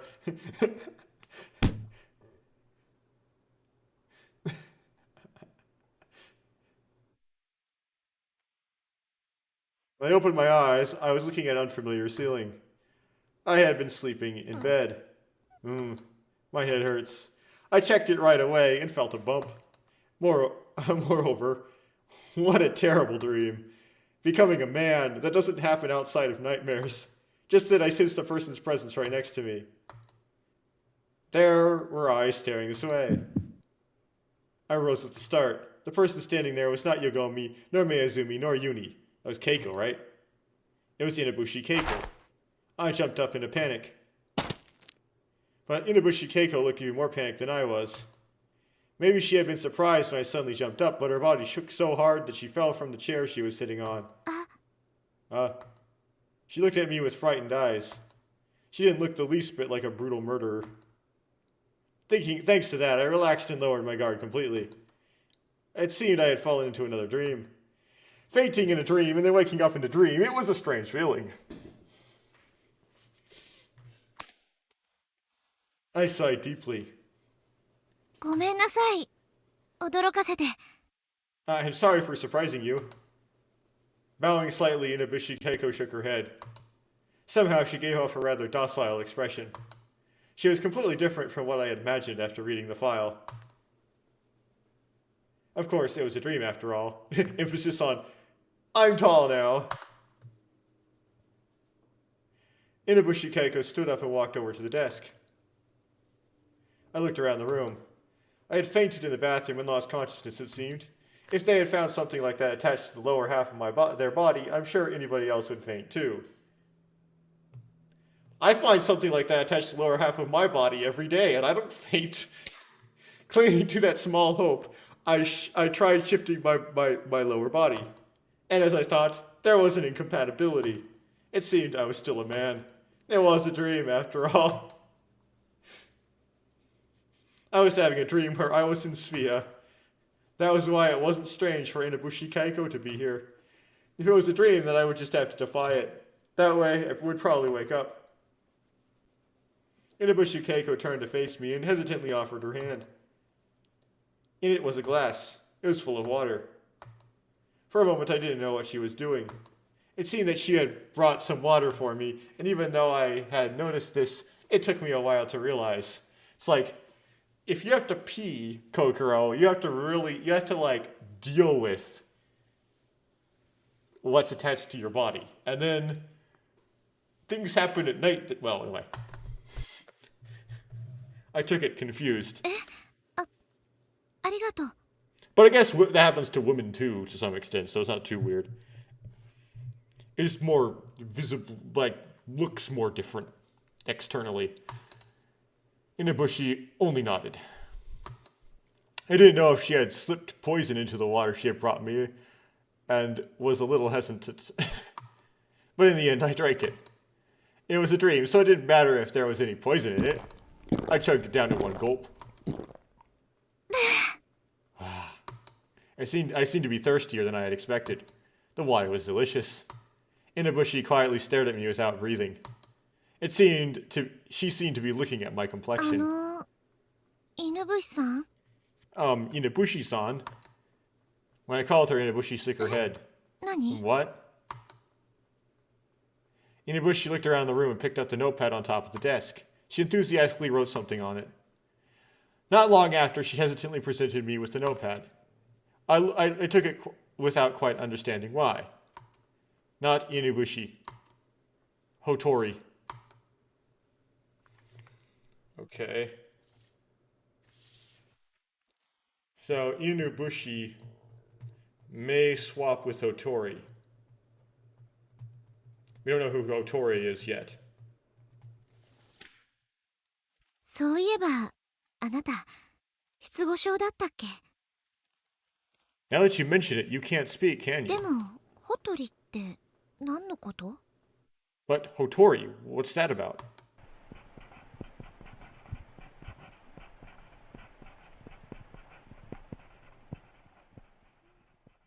Inibushi took back the notepad and this time ran the pen over it slightly rudely. My name is Suzukaji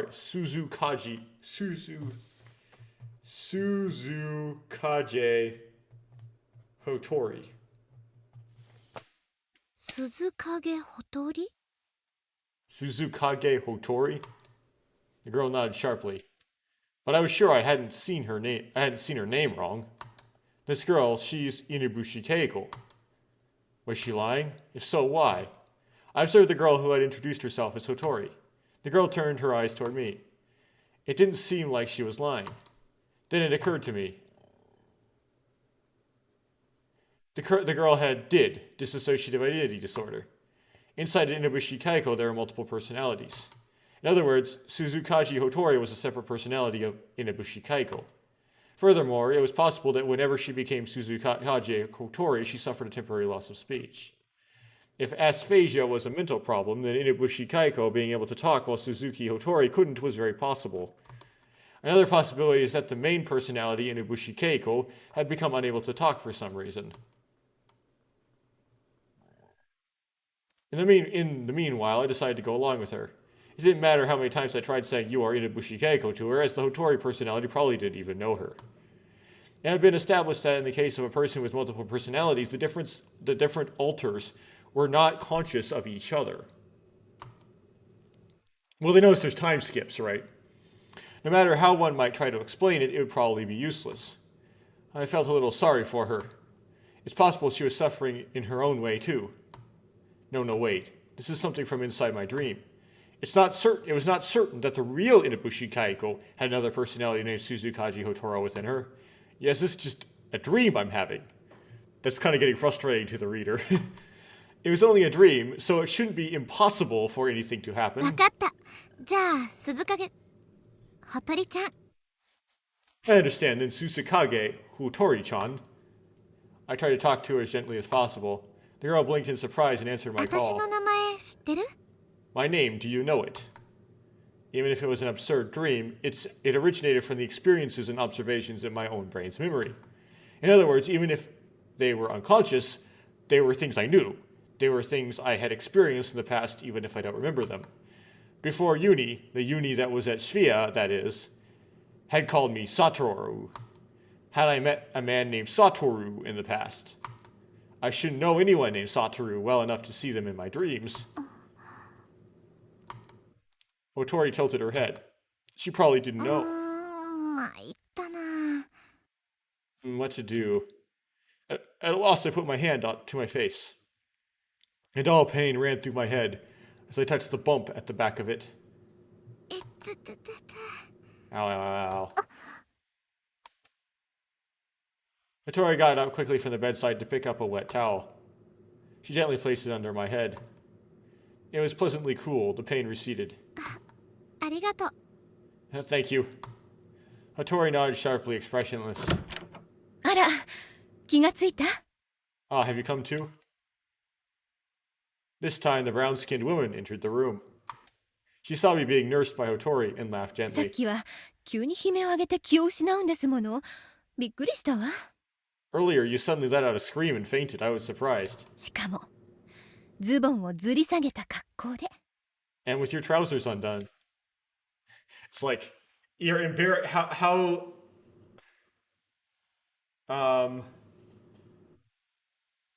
It's like, if you're embarrassed if women see you with your trousers undone if you're in somebody else's male body. What's that experience? The woman's smile became strained for just a moment. I became aghast. Now that she mentioned it, I had certainly fainted in an extremely embarrassing position. No, the body itself isn't mine. ごめんなさい。 I'm sorry. I apologized by reflex. The woman was wrapped in a kind of atmosphere that seemed to be able to forgive anything. Now that I thought about it, I still hadn't heard her name. お名前聞いてませんでしたよね。 He's like, but she's gonna respond, you know what my name is, though. You haven't told me your name yet, have you? The woman's expression became a little tenser. I see. What does I see mean, I wondered. However, the woman changed back to her radiant attitude at once. 私は内海カーリー。よろしくね。 So the mother, so to speak, is Utsumi Kali. Nice to meet you. Kali. I was wondering if she was half Japanese after all. A name I had never heard before. Why were people I didn't know appearing even though it was my dream? あなたは？ You are? あ Huh? なたの名前。 Can you tell me 教 your えてくれ name? る？ Oh. Can you tell me your 私 name? は I'm 冬川心。 Fuyukawa Kokoro.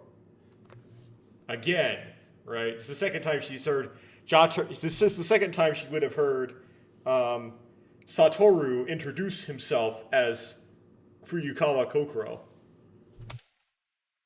やっぱりね。 As I expected. Huh? Itsumi bent down and glanced at my face. Her eyes are fixed, looking straight at me. Wait, she expected it this time? いい？落ち着いて聞いてね。 Calm down and listen, okay? 何？ What? あなたは You have DID よ。 DID.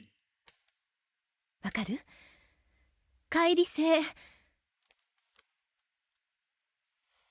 Okay, so she's thought about it for a while, but Itsumi, you cannot explain why the second personality happens by chance to just be someone who's dead that was real. Like, you're really trying to rationalize this a little bit too much here. 知ってます。 I know what it is. I see. It's obvious. It's obvious to think あ that. なたは冬川心さんであると同時に結城堂悟さん。 You are Fuyukawa Kokoro-san. At the same time, Yukido Satoru-san. もういいですってば。 I said I know. Interrupting Utsumi's words, I got it from the bed. I had did? Yes, that might have been true. See as how, even though I was a woman, I had a man's body. But something like that didn't matter. This was a dream, so having did wasn't a big deal. It was probably because I was unconsciously thinking about Inubushi Kaiko. Now that I thought about it, before I got onto the plane that crashed, I remember being really nervous. The nervousness over interviewing a murderous monster, such a rare and horrific killer, had burned itself into my brain, and thus I had a dream like this. あ、サトル、起きたんだ。 Ah, Satoru, you're awake.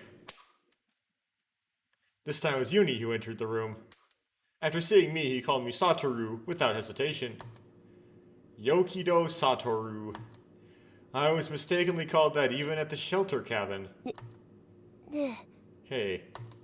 Yuni hesitantly looked up at me. It was probably because I scared him earlier. え、大丈夫？ Are you okay? I wanted to say the same thing right back at him. Yuni didn't look so good. His face was awfully pale. サトルだよね。 Satoru, right? I let out a sigh. Explaining that I was Fuyukaka Kokoro again was a bother. He wouldn't believe in me anyway. I have did, after all. It was a dream, so who I was didn't そう matter. ね。 That's そう right. らしいわ。 It seems that way. Huh? My head was throbbing again a little. Was this pain a dream too? Nope. You hit Satoru's head. You're going to have to pay reparations for that. It's like, you injured somebody else's body. Really? Even though the feeling was so clear. Thinking that way, I got a little scared. This is really a dream, isn't it? My eyes met Hotoro's. Did. There's a possibility that it really had did. In that case, it would explain why it was at Sphia as if it were natural. It could also explain the attitude Utsumi and the rest had taken towards me. This dream, this institute, Inabushi and Utsumi, they're all too real. Were dreams this vivid even possible? Lucid dream? My head hurts. I'm confused again. For the sake of argument, if this is a dream, where's the real me right now? Oh, it's being occupied by... Your body is being occupied by Satoru, is going crazy, and he's in the body of a woman. Doing unspeakable things as you. Maybe the plane accident was a dream as well. No, I think that part is real. Certainly got into an airplane accident, and right now I should be sleeping in the shelter cabin on a snowy mountain. But that newspaper. In reality, there's no explanation for it. Just what was that? You could also say, this reality and the shelter cabin is a dream. This is reality and the shelter cabin is a dream. It's possible to think that too. Is my real body a boy's? Which would mean that I am a boy originally? Meaning that the personality of the woman called Fuyukawa Kokoro was born inside and only existed in the man named Yukido Satoru? ごめんなさい。 I'm ちょっ sorry. と一人にさせて。 Let me be alone for a while. No matter how much I think I can't understand any of this. I don't want to think about anything anymore. If this is a dream, I want to hurry and wake up. Staggering, I left the room. I left the wide central room. I exited into the kitchen. Thinking I could calm down on the sofa, I headed towards the inner living area. I got startled too, but not because of the sprite, but because of the sudden jumping back of the sprite. Yeah. Hattori was standing right behind me.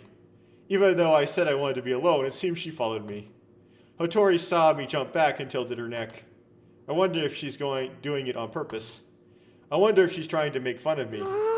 Jeez. It's impossible to rest like this. Having no other options, I decided to explore this institution. Moving to and fro, I finished walking around without thinking about anything. That being said, I had already gone over the inside of the institution once before. Now, then, what should I do? I quickly looked around the room. The only places I haven't been to now were the front entrance and one of the 4 doors, the ones in the corners of the living area. Check the door. I decided to check the leftmost door from the entrance. Hattori didn't follow me. My gaze slightly unsure, I walked in the direction of the living area.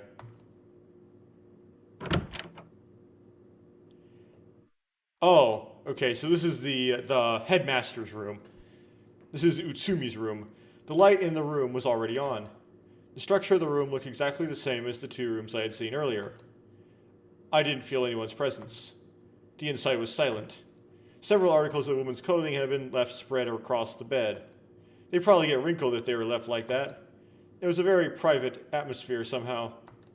In other words, the 4 rooms at the corners of the institution are for private use, which means that in this building there are at least 4 private rooms.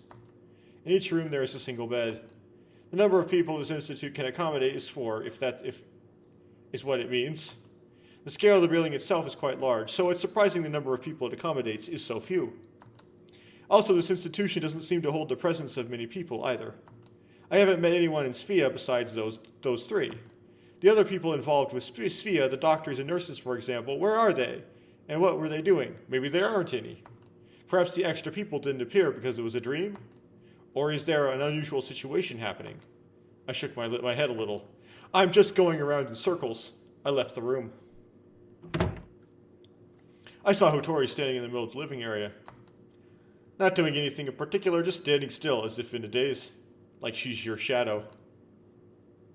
Yuni and Utsumi had returned to the kitchen. Did Utsumi bring in some tea? Yuni looked like he was happy. What then should I do? It seems the rooms at the 4 corners are all identical. Therefore, there shouldn't be any need to check the one I haven't been to yet, as they're all the same. So I went to take a look at the front entrance. You didn't go into Hattori's room? That one might actually have some secret to it. The door didn't have a knob of any sort, or of handle attached to it. It must be an automatic door, but a very peculiar one, unlike anything I've ever seen before. Might be remote controlled. It's made of some sort of metal, but that's about all I can make out about it. I wonder how thick it is. It seems to be so sturdy that a shell shot from a tank would have little chance of taking it down. I stood in front of the door.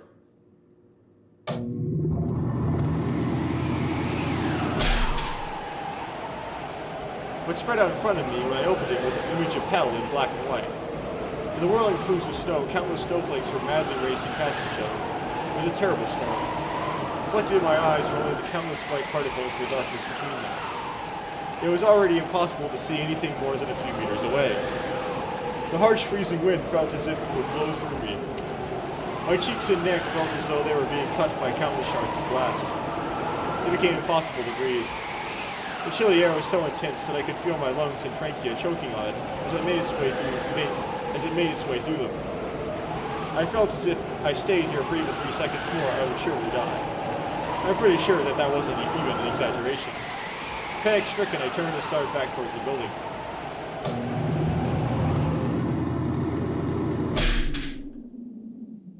It was nice and warm inside. This was the kind of warmth that a human could survive in. Phew. I breathed a sigh of relief.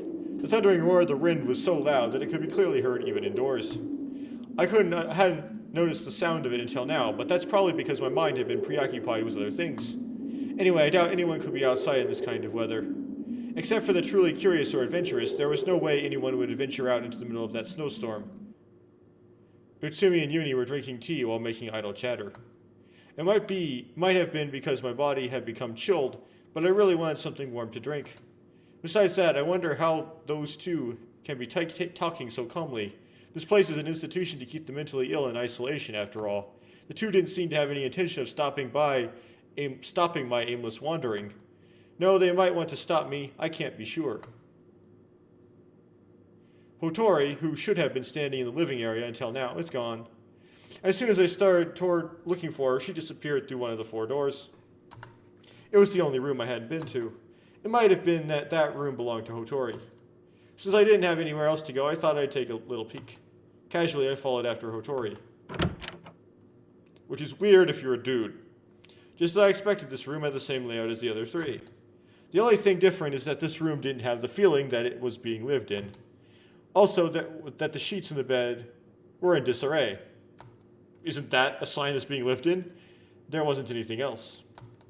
The top of the desk were bare, and there weren't any changes of clothes to be found. In the first place, there wasn't any human warmth. A cold, dreary atmosphere enfolded the room.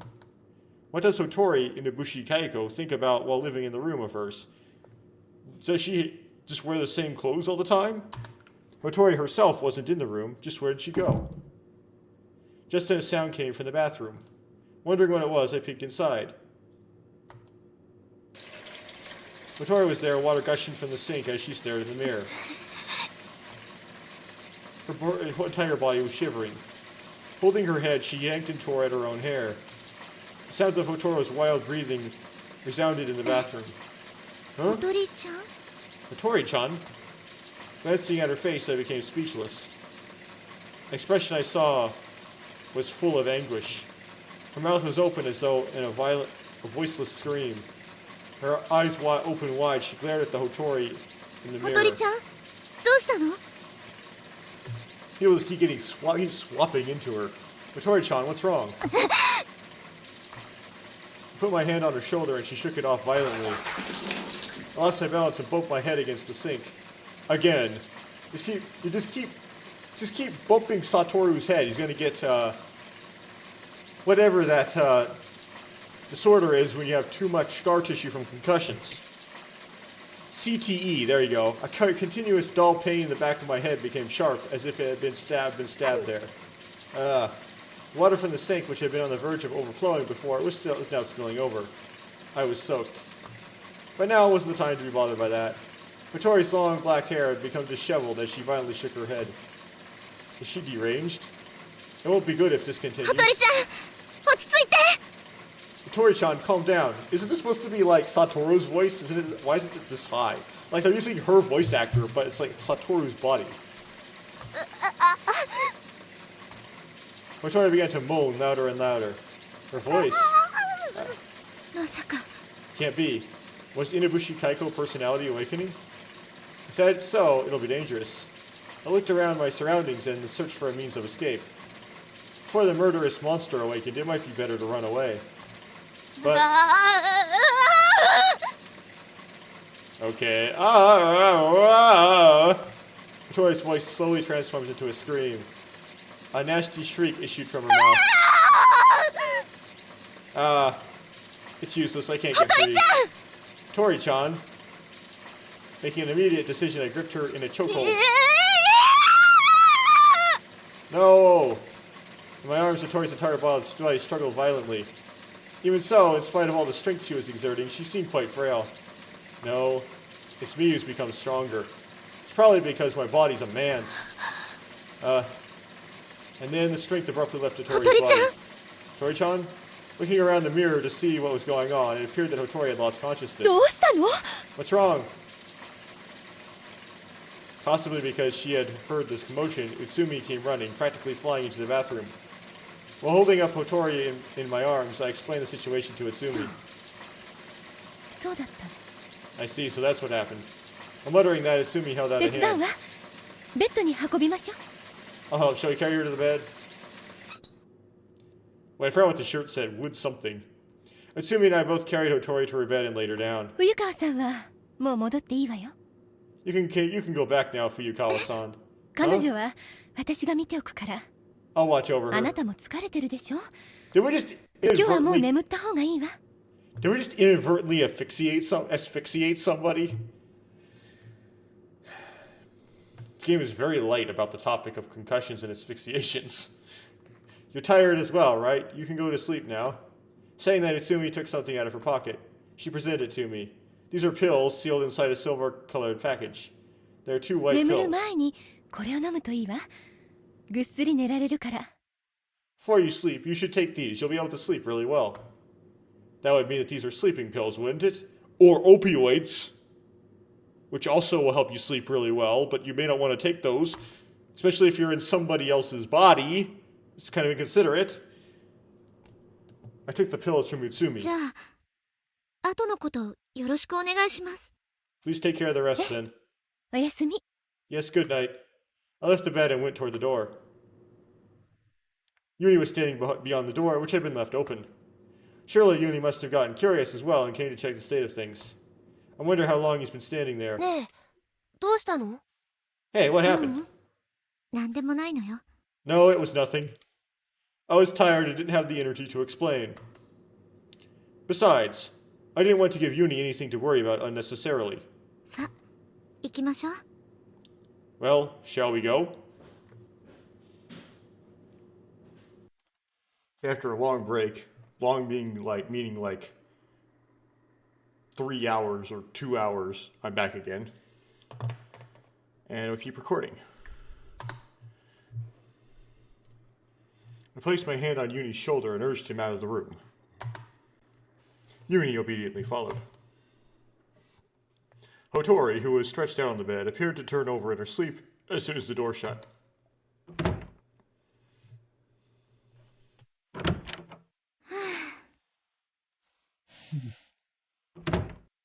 I returned to the place which Utsumi had told me was Yukido-kun's room and let out a sigh. The floor plan of the bathroom was the same as Hotori's. Why did she suddenly become deranged? And then there was her voice. Hotori had let out a scream, even though she was supposed to have aphasia. Her vocal cords are still able to function, is what it means. That she doesn't normally speak is probably due to mental factors, as I thought. Or it might be that Inubushi Keiko had awakened. If that's the case, is it all right if she's not restrained? Isn't it dangerous? I feel insecure. I sighed deeply once again. Too many things were happening. In the shelter cabin, and in this dream sphere. I don't have time to calm down. Somehow, I'm awfully tired. It may be better if I just got some rest, like Utsumi told me to. Go to sleep. If you think you're in a dream, then you think you're asleep. So you're literally going to sleep in your dream. Where you're asleep. So would you dream in a dream? In a dream? I take out the pills Utsumi handed me. I would not just pop a random 2 pills. If I didn't know exactly what... okay, I would say if I didn't know exactly what they were, but even if I knew what they were, I would pop them. Like... Very rarely will I pop pills. Very, very rarely. I do not take the pills. I decide not to take them. It's not so bad I won't be able to make it without relying on the drugs. Now, this choice, they might get an unexpected, scene or something if you do take the pills. So it might be more interesting. For my first pass through the game, I want to make the choices that are most like I would make. Just because that's I don't know if that's entertaining or what. It's just kind of what I want to do, right?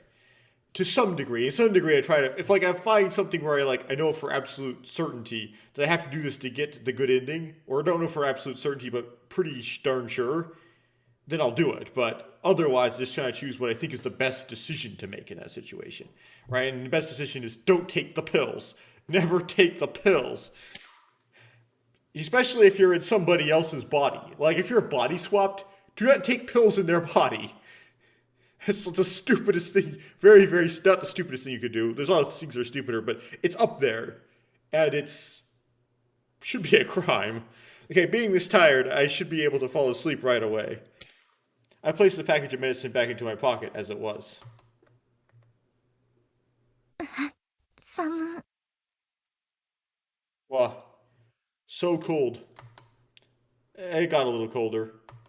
Of course, my body was soaked to the skin. In order to try to calm myself down, I decided to take a bath. If I take a while to catch my breath, some break in my mental deadlock might appear.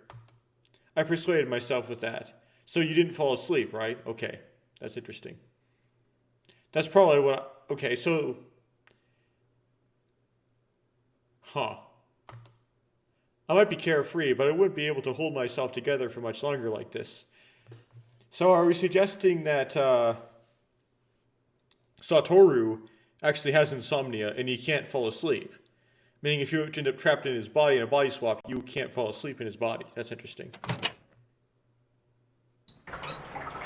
After giving the bathtub a quick rinse, I began to fill it with hot water. I sit on the edge of the bathtub and doze off, staring at the surface of the water. Engulfed in a comfortable steam, I'm attacked by drowsiness. I suddenly heard sounds coming from the room. Maybe Uni had come to visit. ユニなの？ Uni, is that you? I called into the other room. No response. I poked just my head out the bathroom and inspected the state of the room. Nobody was there. There wasn't any human presence. Was it just my imagination? I tilted my head and returned my eyes to the bathroom. The water looked warm and full of vitality. Because how could water look full of vitality? Because I've experienced the intense cold at the shelter cabin, maybe in like Yellowstone. The hot water felt incredibly precious. I wonder what Yogomi and Mayuzumi were doing right now. I imagine that they were at the shelter cabin, wrapped in blankets, shivering in the cold. It'd be nice if I could take this hot water from my dream into reality. Getting kind of frustrated with you, Kokoro. It happened again. Again, I heard a sound. It must just be Uni playing a prank on me. 疲れてるのに。 Jeez, I'm already so tired. I left the bathroom. There wasn't anyone in the room after all.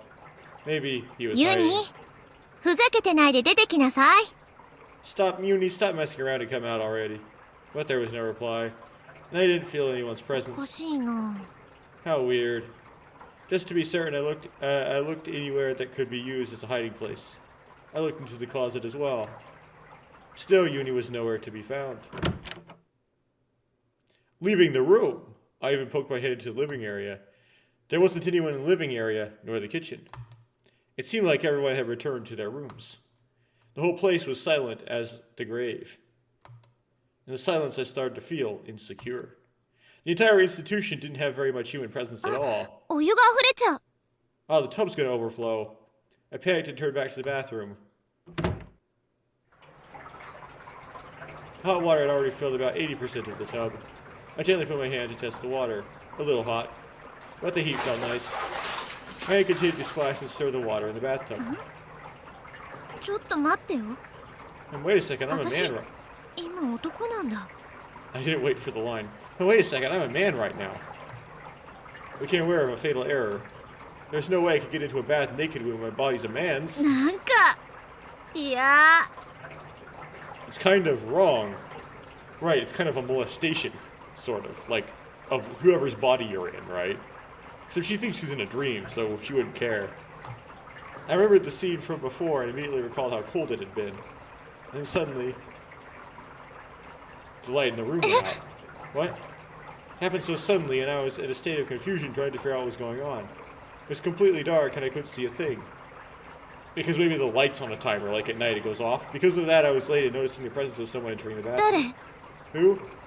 Turn to face the direction of the person's presence. Someone in front of me.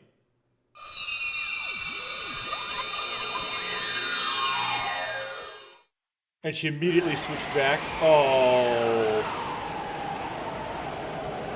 Okay, Alice in disorderly clothes. I guess at some point we're going to be able to play as as Satoru, and then we'll know what happens. He'll be suddenly ported into his body right there and have to face whoever walked in. Pure whiteness. Was it steam covering my field of vision? No, it was snow. The entire surface of the world in front of me was concealed in a layer of snow. So Satoru went somewhere. What'd you do, Satoru? In Kokoro's body, Satoru walked out into the snow. We'll never know how the story went. What? I can feel someone's hands under my armpits. Facing up toward the sky, I could see that my body was being dragged through the snow. Up until just a few moments ago, I had been covered by the warm steam of the hot bath in the bathroom, but now, all of a sudden, I was hit with disgusting chilly air. Cold. The cold piercing right through me, my entire body shook from the chill. I couldn't seem to gather up any of my strength. Ooh, who was dragging me across the snow? Dragging me out into a place that's cold. This person's trying to kill me. No. I shook myself free from the hands underneath my arms. And just like that, I lost my support and collapsed with my body sprawling across the snow. Help me! My lips were shaking, I couldn't even speak properly. They had frozen. That was when Yogomi stood over me and looked down towards me. He has a blank look on his face. Yomogi-san? Yogomi-san? Why is Yogomi here? We didn't pay attention to a look of confusion and once again stretched his arms towards me. Scrambling to get away from him, I pushed myself up. And my foot couldn't get a proper grip because of the snow. With every step, my feet sunk deeper and deeper into it. Oi! Hey. 何するのよ! What are you doing? I yelled out loud as I glared back at Yogomi. His hands reached out towards me. I slapped those hands away immediately. That's when I noticed this strange, uncomfortable feeling. For some reason, something didn't feel right around my chest. 'Cause it's your old chest. The usual feeling of support wasn't there. I touched my chest lightly. My bra, it's not on properly. It's unhooked.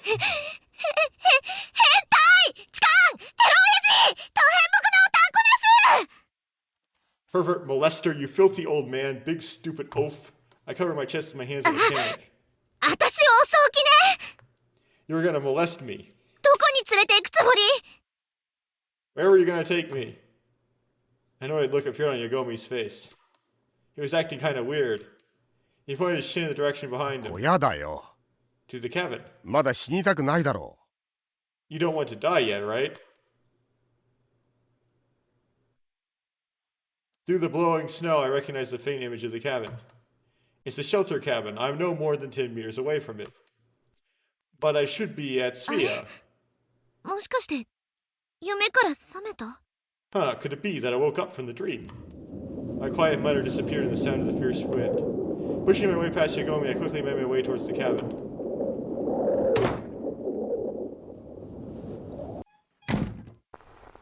When I ran into the cabin, Yuni and Mizumi were both there. So I really was back. No, instead of saying that I was back, I should say that I had woken up from my dream. Mayuzumi was, as always, wrapped up in a blanket in front of the stove. She clicked her tongue lightly in disdain as she looked at me with suspicion. Yuni, too, looked at me from afar. 大丈夫? Are you okay? I shook my head in silence, trying hard to catch my breath once again. The warm air inside the cabin soothed me just a little bit, just a tiny bit. But there was no way I could forget the one thing I needed to do. I pulled my hands from my shirt and reached into my shirt to fix my bra in a hurry. I made my way to the stove and held my hands up near it. My hands had turned bright red. There were no feeling in my fingertips. I was covered in snow from head to toe. Even my hair was dripping wet. I brushed the snow off me and struggled hard to endure this torment. ちょっとあっち行ってよ Hey, go over there, will you? This isn't the time to worry about what she just said, since my body felt like it was completely frozen. Then, when she realized I was ignoring her, she got up and moved to another spot. Yuni handed me a small towel. I accepted it without word and dried my wet hair. Nagomi had also made it back to the cabin, closing the door behind him. He looked straight at me, his face telling me that he wanted to hear an explanation. But in the end, he didn't say anything. He just stood quietly near the door and brushed the snow off of himself. If I could explain what had just happened, I would. But because I had absolutely no idea, there wasn't much I could do. Right? It's like, Satoru doing stuff in your body, and you have no idea what he's doing, and like why he did it, and what kind of injuries he inflicted on it. Anyway, my body is now returning to normal. My heart and my body is also both returning to being those of Fuyukawa Kokoro. But that's all I can be certain of for now.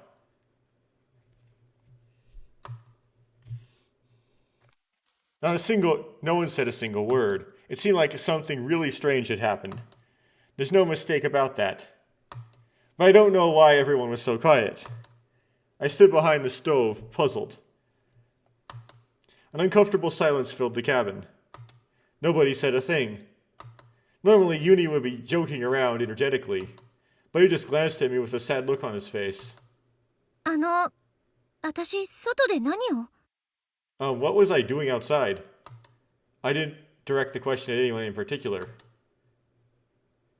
Miyazumi didn't respond. Uni looked down at the floor. Yagomi turned towards me and looked at me as if he was looking at a ghost. But soon he groaned in a serious manner. なるほど。 I see. He stood there nodding alone by himself as if he had just figured out something. よもぎさん、どういうことですか Yomogi-san, what is it? まあ、ちょっと待ってくれ。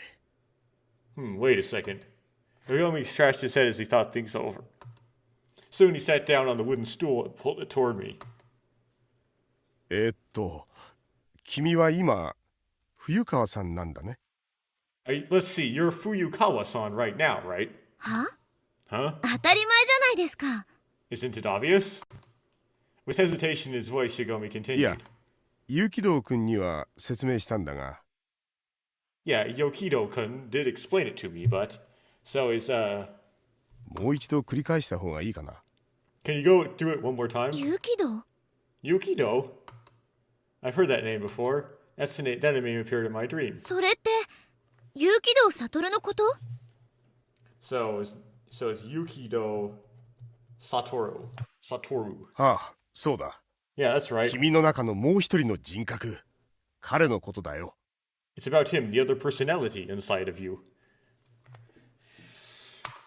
My head felt dizzy. So many misdiagnoses of did. My head felt dizzy. Unable to stand up any longer, I sat down across from Yogomi. Could he be talking about me suffering from did だ again? が、君は結城君のことは知らないんじゃなかったかな。 But you don't know about Yukido-kun, do you? ええ、知らない。 Yeah, I don't know him, even though I've been spending time in his body. 知らないけど、知ってるの。I don't know him, but at the same time, I do. A really strange thing to say. And yet that was really the only way I could describe は it. い。 Alright, that's とに fine. かく君はもう察していると思うが、ついさっきまでは彼だったんだよ。Anyway, I think you should have realized it by now, but you were him until just a few moments ago. DID って知ってるかな。 Do you know what DID is? Ah, I knew it. I couldn't help but let out a 乖離 sigh. 性同一性障害。 Dissociative identity disorder. そう。 That's right. 君は墜落のショックから多重人格となってしまったようだ。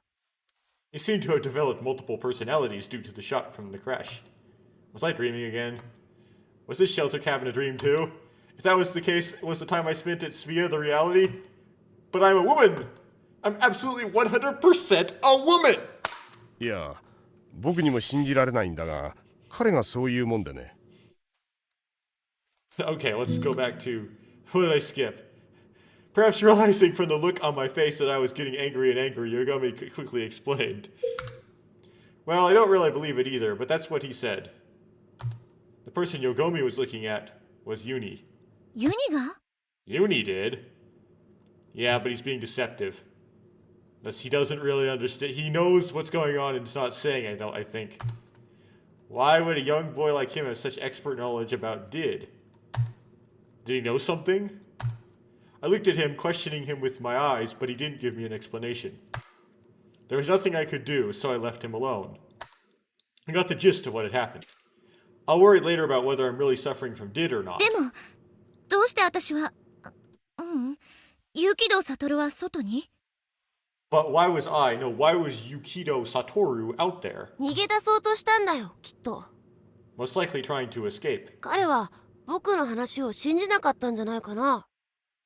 I wonder if it's because he didn't believe what I had said. 自分が心の中に生まれた別人格に過ぎないという事実を認めたくなかったんだと思う。 I think he didn't want to admit he was, in reality, nothing more than an alternate personality born inside Kokoron. My heart skipped a beat. The way Yuni spoke, it was as if he knew everything. Just as I thought, but I think he does know everything, but he's also wrong intentionally. いい加減にしろ！ Enough of this.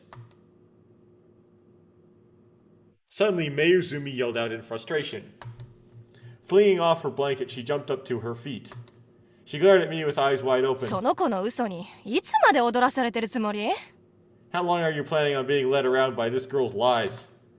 Looks like she's trying to say I'm making this all up. 私、別に嘘なんて。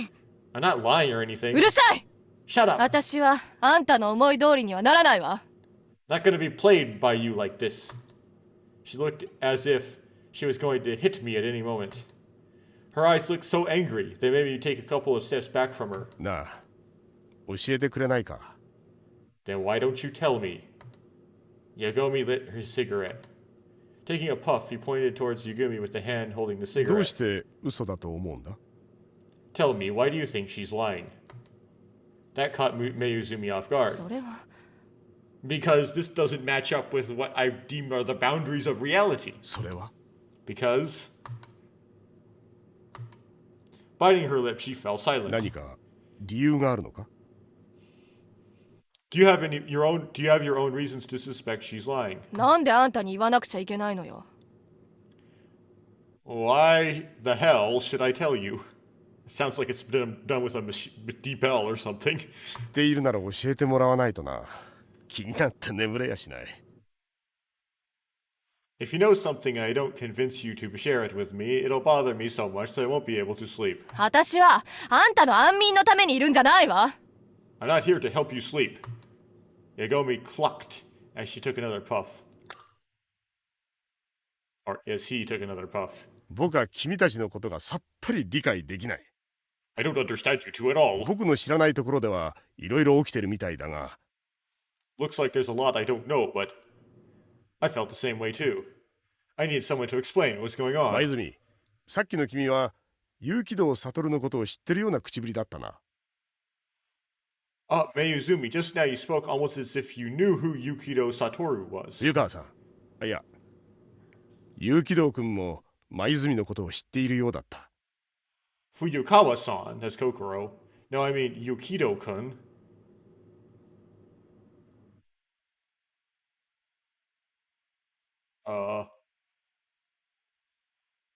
So Yukido-kun is Satoru, that's the man, seems to know about Mayuzumi too. Yep, さっきは否定してたが、 that's interesting. 本当に二人とも知り合いじゃないのか？ You denied it just now, but you two really know each other, don't you? Again with that just now. What exactly did he mean when he said just now? Yugumi looked straight at me, who was getting even more confused. Yogomi. Okay, so look at the backlog. Whoops. No, that's not what I wanted to do.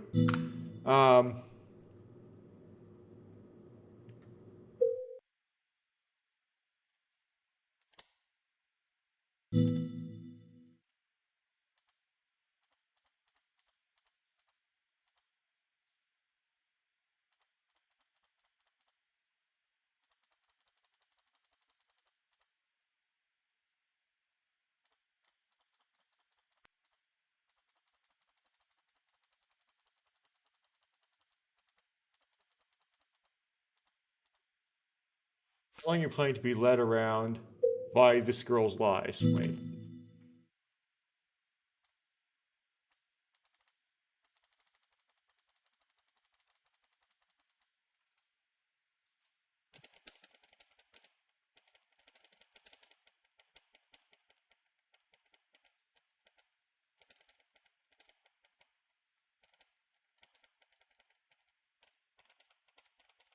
saying I'm not lying or anything. Shut up.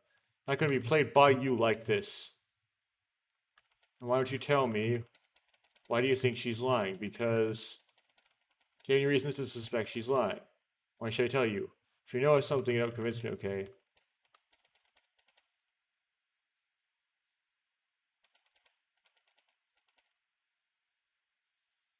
Okay, so that's not on the record. Okay, I'm just making sure it wasn't something subtle in the immediately previous few lines that suggested that she know who Yukido Sotoru was. It's been before, okay. I quietly shook my head. The first time I've ever met Mayuzumi was in this cabin. 眉住は How about you, Mayuzumi? 少なくともその女とは知り合いじゃないわ。 No, at least definitely not this girl. 少なくともということは雪道君とは知り合いなのか At least, does that mean you know Yokido-kun? But Yokido-kun isn't a girl, so she would have to, like... She would have to... That's so weird. She wouldn't be inclined to believe the girl if the girl's body said that they were Yokido, right? Unless she knows about the body swapping. Which is possible, I guess. It's like... That's a surprise that Mayuzumi knows about all the mechanics. 関係ないでしょ。 But if she knows it's body swapping, then she knows that he swapped in, so we know there'd be an original for that body. So she wouldn't think that Kokoro was lying, right? I don't see what business that is of yours. バカらしい。付き合ってられないわ。 This is so baka. I'm not talking to you guys anymore. Mayuzumi didn't know the person named Yukido Satoru. Her reaction said it loud and clear. I didn't know what kind of relationship the two of them had. But one thing was certain, it was something Mayuzumi was angry about. As things stand now, it had already gotten quite awkward between us. We were supposed to be coming together and doing our best to make it through this, but now the atmosphere in the cabin had gotten worse. So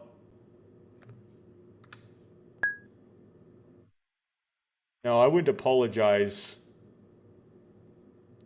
for being myself. 眉住さん、 Mayuzumi-san? 何よ。 What? I followed あ behind なた her. 知ってるんですね。 You know, don't you? 何をよ。 No, what? 有機堂悟という人物のことです。 You know about this person, Yukido 教 Satoru. えてください。 Please tell 彼は me. 何者なんですか？どこにいる人なんですか？実在するんですよね。 Just who is he, and where is he? He's real, isn't he? The look on her face grew darker and darker.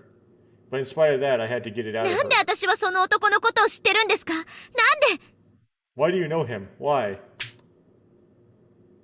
Suddenly a slap flew across my face.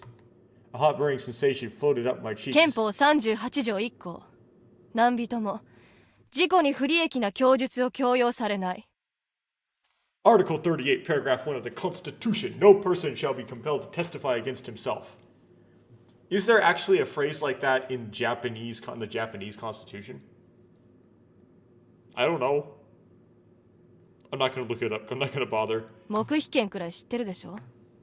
あんたに言う必要なんてないの。 It's kind of like loses the ring when it's not the fourth. No, not the fifth. Did I say the fourth? Really?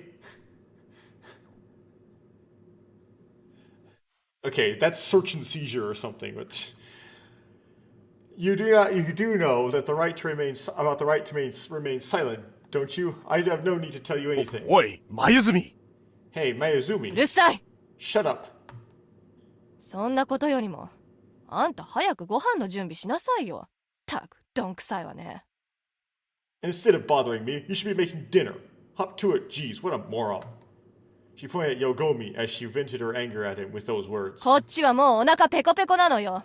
I'm starving over here. ああそうだったな飯がまだだった Alright, we haven't had anything to eat 眉 yet. 住も腹が減ってるからイライラするんだよな I bet that's the reason Mayuzumi's so irritated. No, it's not. よしとっとと飯にしよ Alright, let's make something to eat うお already. 湯も沸いてるみたいだしな The water looks like it's already boiling. He said as he glanced at the aluminum pot sitting on top of the stove. White steam rose up from the aluminum pot. 今日は何食べるの？ So what are we having today? Yuni asked as he peeked into the cardboard box where all the emergency rations were kept. そうだな。 Yeah, I wonder. You and me thought about it for a み while. んなは何を食べたい？ What does everyone want to eat? I would just blindly reach my hand into the box. And if I pulled out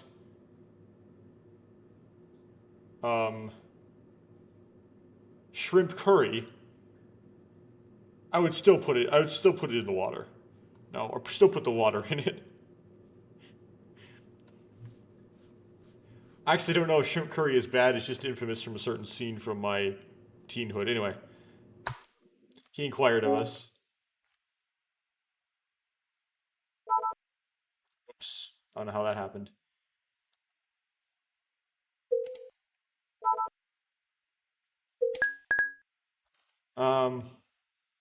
There's some weird glitch where it goes into the menu if I drag the cursor across. Okay. Stew. I do stew because I like stew. Stew. シチュー Stew. I'm not gonna. Yeah, the cursor. Okay, I can't take the cursor out because of that problem. Stew. All three of us said it in perfect unison. 満場一致か。実は僕もシチューが食べたいと思ってたんだ。 A unanimous decision, huh? Actually, I was thinking just how much I wanted to have some stew as well. やっぱり最初の飯くらいはうまいものが食べたいよな。 Just as I thought, the first meal we eat should be something delicious. Too many words, Yogomi. As he nodded his head and muttered, Yogomi took out 4 servings of stew from the cardboard boxes. じゃあみんなはお椀を準備してくれ。 Okay, then everyone get their bowls ready. We quickly took the bowls and spoons out of the cardboard boxes.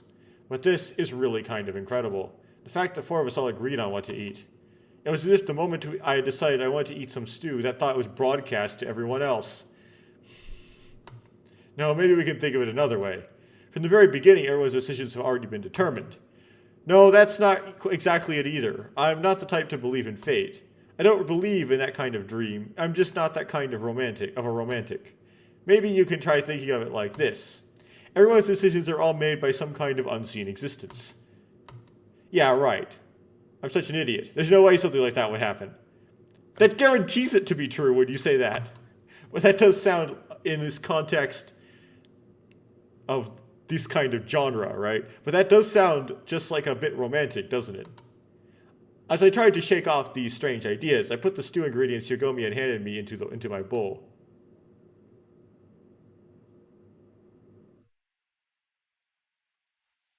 The morphogenetic field.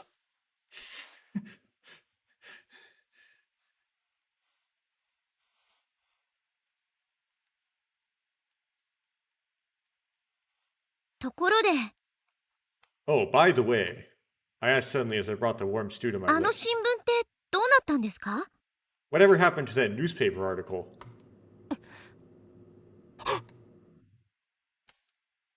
They all read it, didn't they? And with that single question, the atmosphere had thawed frozen once again. Ah. I may have said something I shouldn't have. But I didn't even want to think about that newspaper article in the first place. So why did I ask a question like that? It feels so strange. So unbelievable. Once again, I had become conscious of an existence I couldn't see. I looked at Miyazumi. The hand she was eating with had stopped cold, and the spoon she was holding clattered against her bowl. She was shaking. 新聞ならあそこの棚に置いてあるよ。 If you want that newspaper article, we put it on that shelf. I looked over, and sure enough, there it was. But it seemed really different from last time I'd seen it. It seemed like it had been patched up, messily. In other words, it had been taped together after being ripped to pieces before. はあ、君は覚えてないのか。 Oh, you don't 君 remember? が破いた新聞を君が有機堂君になった時にみんなで元通りに直したんだよ。 That newspaper article you tore up when you became Yukido-kun, and we all fixed it up to how it was before. 破いた私が Tore it up, I それ did? も覚えてないのかい？ You don't remember that either? ええ Yes. It's true that the moment I read the newspaper article, I really was destroyed by the shock. I do remember using my strength to do something. But did I really rip it? Maybe I did after all. I wasn't too sure whether I had ripped it or not. You didn't. I read the text. You did not rip it. Yukido ripped it. That part of my memory seems so vague. Especially because of that exact moment, my head had gone completely blank. まあいいだろう。君のそういうところにはもう慣れた。Well, it's fine. I'm already used to being like that. 新聞のことは気にしない方がいい。I think it would be best not to pay any attention to that newspaper あん article. なものはただのいたずらだろ That thing is probably just someone's idea of a prank. Well, that would be a good theory, Yagomi, if there was a mechanism by which they could have performed said prank. Yogomi said, his voice almost a う。そ groan. うとしか考えられない。That's the only thing I can think to explain it, but it doesn't work, doesn't fly though, Yogomi. なんでよ、なんでそんな風に簡単に言い切れるのよ。 What the hell? How can you be so easily certain about that? Mayazumi slammed her bowl on the table, as if something she had been holding in until now suddenly exploded within い her. たずらなわけないじゃない。 How could it possibly be a いた prank? ずらだったとしたら、あの新聞を作ったやつは HAL18 便が墜落したことをあらかじめ知ってたってことになるのよ。 If it was a prank, then the guy who made this newspaper article would have to predict the crash of HAL-18. 私たち4人が助かることも、この避難小屋へたどり着くことも、全部知ってたことになるのよ。 Four of us surviving, us making it to the shelter cabin, the guy would have to know all of this. 預言者？予知能力者？それともラプラスの悪魔かしら。 A prophet, or perhaps someone who could predict the future, or maybe even Laplace's demon. Laplace's demon, the person who knows everything in the future by means of mathematical modeling and prediction. 眉住。 Mayazumi, そもそもいたずらする理由は？私たちを脅かす理由は？ and what reason would anyone have for playing such a prank in the first place? Why threaten us like this? 眉住、落ち着け。 Mayazumi, calm どっ down. かでカメラでも回ってるっていうの？ Is he following us around with a camera right now then? 元祖びっくりカメラとか書かれたプラカード持ったおっさんがそのうち出てくるっていうの？ Is some guy gonna pop out suddenly and say you're on candid バカ camera? バカしい。 This is all just baka. Mayazumi snapped as she stared at Yogomi. 落ち着け眉住。 Calm down, Mayazumi. 君の言ってることは支離滅裂だ。この新聞は本物なのか偽物なのか。 You're not making any sense. So you think this newspaper is real, or do you think it's fake? それは Well, Mayazumi went quiet all of a sudden. I guess that's a natural reaction. If the newspaper article is real, that means the three of us have already died. 6 days later, on January 17th. To believe that the newspaper article is real is the same as accepting our deaths. It's not that she believes it's fake. Yeah, but it would be like time travel-y, though. I had to travel back in time. Like, you're gonna ignore that fact? It's not that she believes it's fake. It's just that she doesn't want to believe it's real either. I can understand the conflict between Mayazumi very clearly. なあ眉住。 Well then, 仮に Mayazumi. だ。あの新聞がいたずらじゃないとしよ Suppose we say the newspaper isn't a う。い prank. たずらじゃないとしたら、それで説明がつくのか。 If it isn't a prank, then can you explain it? わけのわからないことには変わりないだろ It still can't be explained, right? う。未来の新聞がどうしてこんなところにあるんだ。 By a newspaper article from the future in a place like this. 堂々巡りだ。 We're going around in circles. 考えたってしょうがない。 Even if we think about it, we won't get anywhere. 結論が出るわけではない。 There's no way to come to a conclusion about it. だったら忘れようじゃないか。 And if that's the case, we might as well forget about it, right? The thing is that because it's a Nuchikoshi game, it could have time traveled back. There's two, like... couldn't have time traveled back. There's like two ways to explain it, right? One is, like both of these are true. One is that it's real, and they're further in the future than they think. Like they're in like August, right? So this thing published, this newspaper article from July is actually in the past, and they don't know it. Or it could also, and also the prank idea where they know this was going to happen is also true, but it's true because they planned it out. So it's kind of, it's like they're both of these theories are correct simultaneously. But the time travel one and not the way they think. Because it would be the people that would travel and not the newspaper article. If I understand this correctly. いいかい？こう考えるんだ。 Does that sound good? Just think about this. これはどう解釈したって同じことなんだ。 No matter how we explain this, the results are the same. どのみち説明のつかないことなんだ。 Because it's not something that can be explained no matter what we do. だったら都合のいいように捉えるんだ。 If so, then let's just think positively. あの新聞はただのいたずらで、 The game will just reveal the answer to us in time. That the newspaper article was just a 僕 prank. たちは必ず生きて帰れると。 And all of this, all of us will make it back alive for そ sure. れでいいじゃないか。 Isn't that better than worrying about it? な？ Right? わかった。 Got it. 忘れるわ。 I'll forget about it. よし。 Good. みんなもそれでいいよな。 Everyone else too, is that okay with you? ええ Okay. うん。 Yep. Both of us nodded. I too felt the same as Yogomi. If it's something bad, then we might as well forget about it. In some ways, that's one of the strongest defense mechanisms I have learned in life so far. Uni probably thinks so too. Anyway, I'm glad. I was worried about how bad the situation was going to get, but for now, at least, everyone's panic has subsided.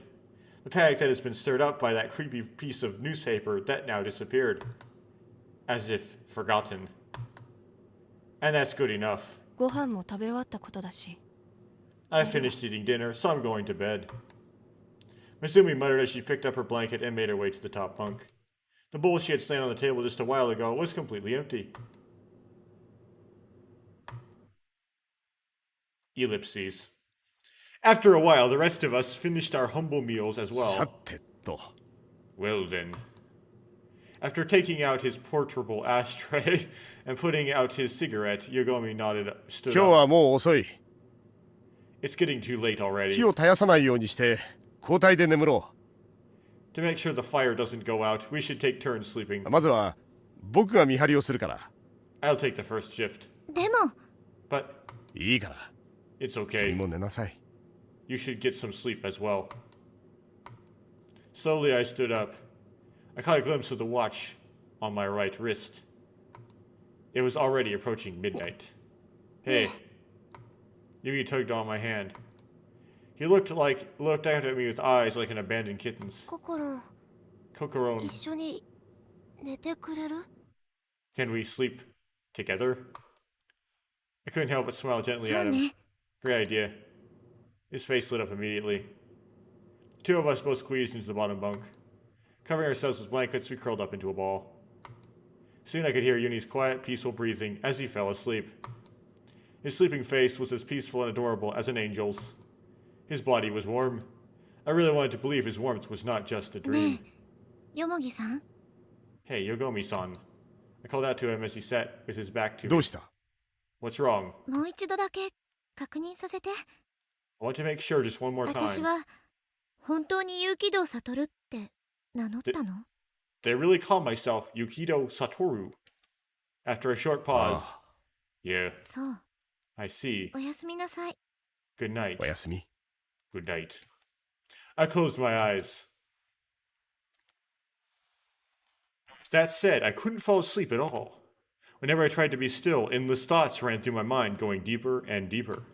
Like an endless bog. Even if I kept thinking about it over and over again, I was still so far from coming up with an answer. What had happened to me? Yagomi said I had multiple personalities. The same thing Utsumi had said to me in the dream when I was in Sphia. Was that really the truth? Was the time I spent with Sphia even a dream? In Sphia? If the Kokoro lying here in the bed in the shelter cabin, is the Kokoro lying here in the bed in the shelter cabin even real? Which one is the dream? Which one is reality? I presume the one that you spent 20 years in is the reality. Or perhaps both of them are a dream? They're both reality, by the way. The answer is they're both reality, but like, if you were to choose one, and one of them had to be a dream, it would choose the one that you'd spent, the body that you'd spent 20 years with as your real body. When I lost consciousness in the shelter cabin, who was it that was controlling my body? Well, yeah, it's Yukito Satoru. Yogomi Meizumi and even Yuni confirmed it, so it's probably not just a mistake. It appears the person that was controlling my body introduced himself as Yukito Satoru. Meanwhile, when I was Fia, my body also belonged to Yukito Satoru as well. Multiple personality disorder can't possibly explain that. And both felt much too real to be explained as dreams. So then what are they? I can only think of one answer to that. Both are reality. Right. Multiple personality disorder alone cannot explain what was happening to me right now. Because I was still me while I was inside Satoru's body, as is there still a connection to my own memories while I was there. So it's probably natural to suddenly come up with the explanation, my consciousness has been mutually switching between the world here and the world there. Regardless of whether that sounds logical, I couldn't think of any other explanation. A bitter laugh echoed inside my heart. It was just like a science fiction novel. Maybe it's because you are in a science fiction novel. But this is reality. Perhaps I and this person named Satoru are exchanging consciousnesses with each other for some reason. When I'm in my body, he's in his body. When I'm in his body, he's in mine, and that's the scary part. That must be it. Now that I think about it, the last thing a boy has been in your body. Now that I think about it, the last thing I remember about Sphia was being in the bathroom. At that time, the bathroom lights suddenly gone out and someone came in. Someone had come in. But I had no clue who that person was. I simply remember feeling a sense of danger then. What exactly happened after that? Only Satoru knows. If we are indeed exchanging consciousnesses with each other, I wonder if that Satoru person is alright after that. I want to believe that he's okay. It would seem that I've already accepted that our consciousnesses are switching. No, perhaps I could even say I'm forcing myself to accept it, because if I didn't, it would have driven me insane already. I tried to come up with an explanation to calm myself down first. How long has this phenomenon been going on for? If only this were the last time, then that would be fine, but it wasn't guaranteed that there wouldn't be another switch while I was sleeping, leading me to waking up in Sphia once again. And I had no idea whether the transfer would happen again after that. Since we had no clue why this phenomenon was happening in the first place, after the next transfer, it was possible that they might just stop happening altogether. If that's the case, then I would end up in who knows where in some stranger's body for the rest of my life. If the other person was a girl, it wouldn't be so bad, but it had to be a boy. As if I'm androgynous. Or maybe I should be called gender identity disorder. If I was actually sick, I could accept that. But this isn't some sickness. Something's going on here. Something that I can't even imagine.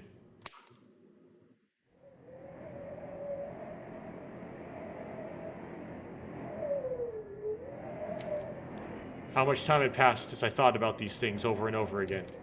I can hear the faint sound of the blizzard blowing outside, not seeming like it was going to subside anytime soon. As I rolled over in my bed, I sneaked a peek at Yogomi. He had told us we were going to take turns watching the fire, but he didn't seem to want to switch, and he simply sat in front of the red flame, staring contently. He had a somewhat serious look on his face. Was he not sleepy? Or was he just looking out for us? I couldn't seem to sleep either. I might as well switch shifts with him. When I was about to tell him, hey, I heard a shuffling sound from the top bunk. Is Meizumi on top? Is Meizumi up お too? 茶ちょうだい。 Give me some tea. 寝てなかったのか？ You weren't asleep? 別にいいでしょ。 What does it matter to you? Sighing, Yogomi stood up to boil some water. When Yogomi went to prepare the tea, Meizumi came down from her bed. I quickly closed my eyes as she took a quick glance over at me and Yuni. Geez, why am I pretending to sleep よく anyway? もまあこんなぐっすり眠れるもんだわ。 She can sleep that soundly, huh? のんきでいいわね。 Must be nice to be carefree. You were just sleeping soundly yourself until a few moments ago. I wanted to say that, but I stopped myself. 寝かしておいてやれ。 Hurry up and go to あ sleep. んたは寝ないの？ You're not sleeping? これは誰にも言うなよ。実はな。 Don't tell anybody about this. The truth is, 予売するチャンスを狙ってるんだ。I'm just waiting patiently for my chance to pay her a little midnight visit.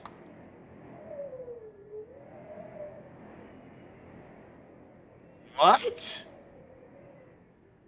It's like I am the game. Like, that wasn't me reading that line. That was me going, what? Yagomi's really that kind of man? My body shook with fear in my bed. 最低。 Scumbag.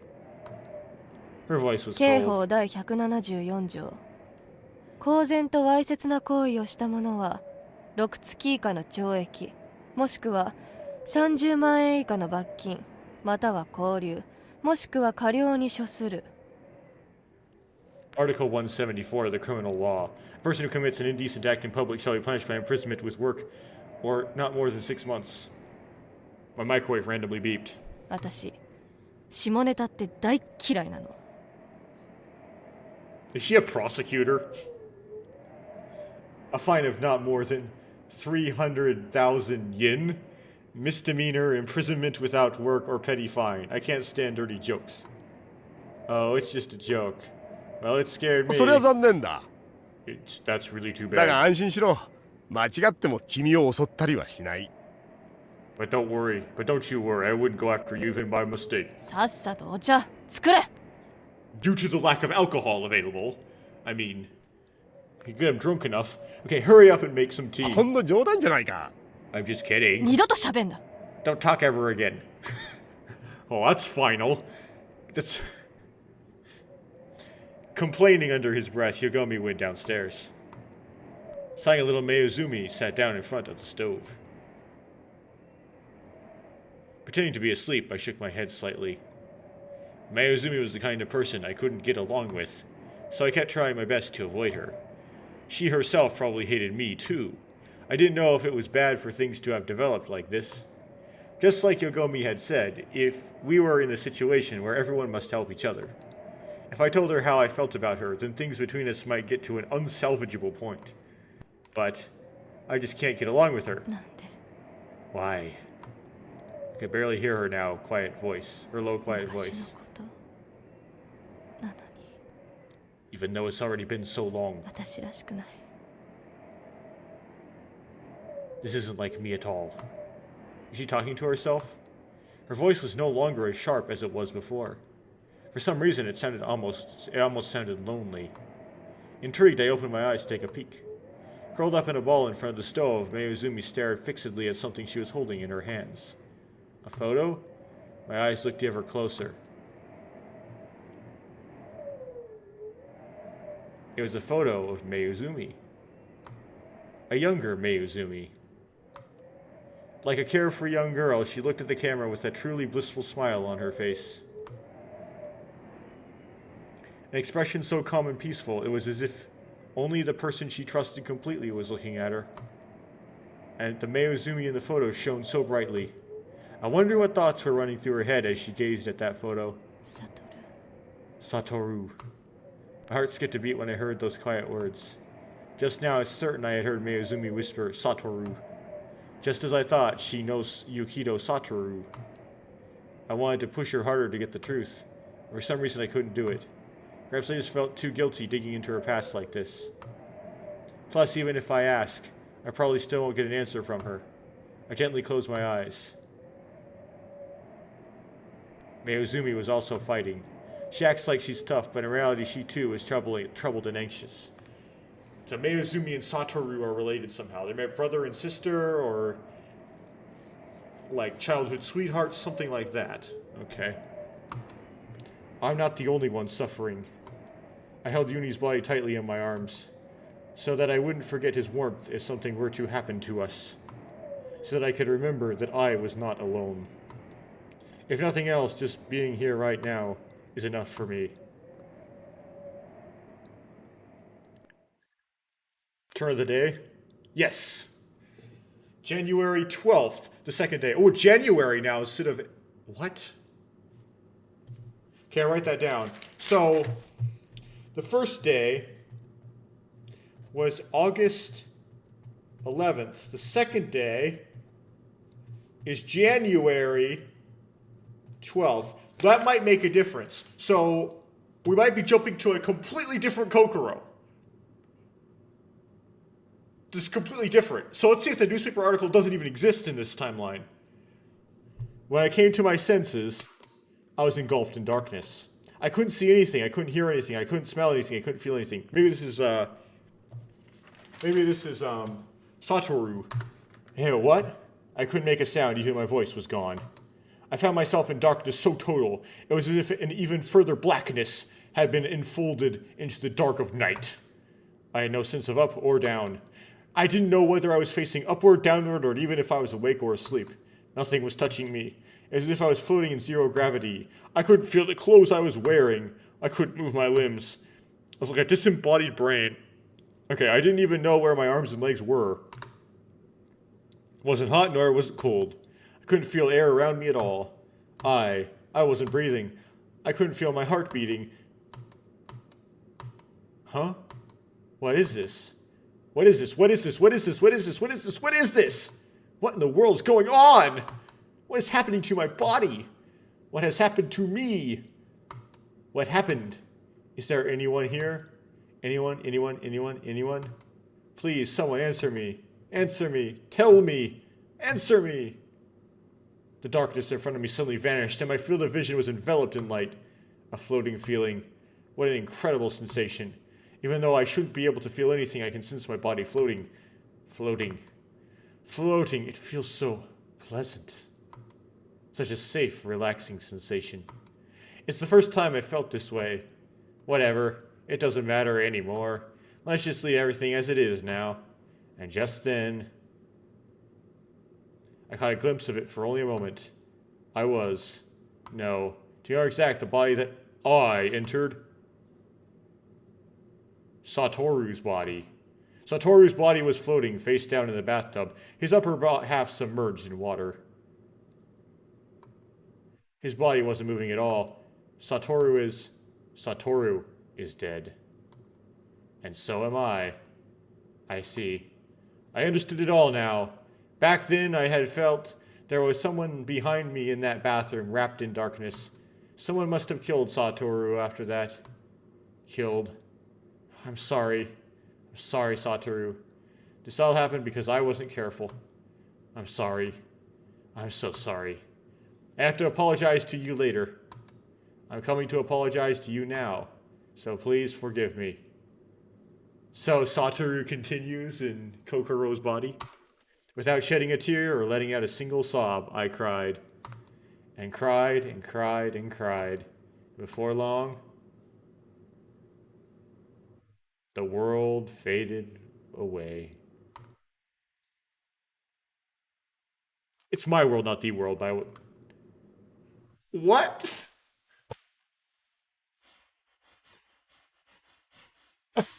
The story is not finished. I didn't even have time to read that out loud.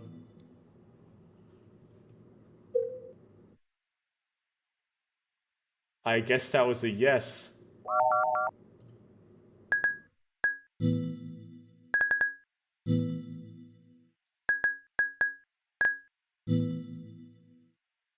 Okay, so these are the CGs. Oh, goodness. Okay. The cursor thing is annoying.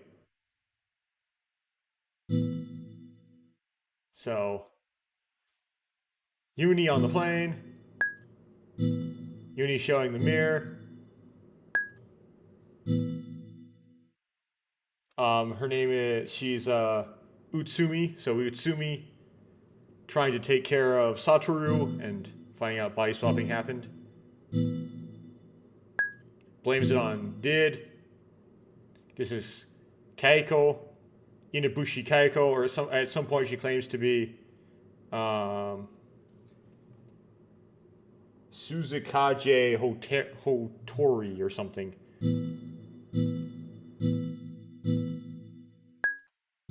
Uni in Sphere.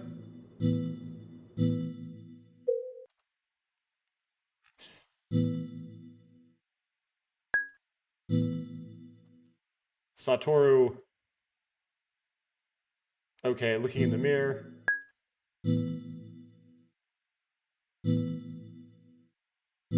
You got the mirror as yourself.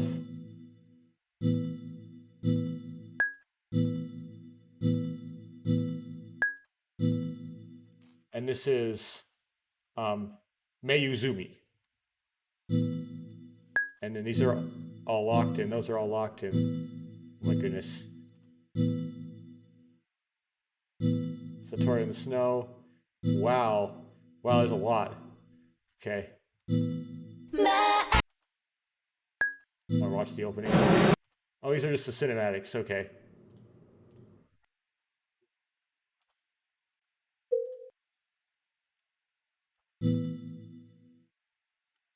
Okay, this is Satoru. This is skip. Okay.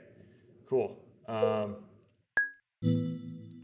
have the background music, also these won't play, but I'll see if which ones have showed up and which ones have not. And I'll kind of do that. I'll listen to them on my off time. Oh, I'm gonna pause the encoding and walk around a bit, and then I'm gonna come back to this. Okay, I'm back. So endings 1 of 33. Holy smokes. Scenes 16 of 154, which isn't that surprising actually. Tips 14 out of 110. Well, I didn't see any of the tips, but okay. 30 out of 116 sprites. I mean, background, pictures. Jukebox, 22 out of 35 musics. 479 messages, I guess that's text boxes. 16 choices, which is 5% of the choices. Total time, 8 hours and 20 minutes. Endings. Satoru murdered in the bathroom in A, which is ending number 2 out of, I presume, 33, right? Yeah, that's a lot.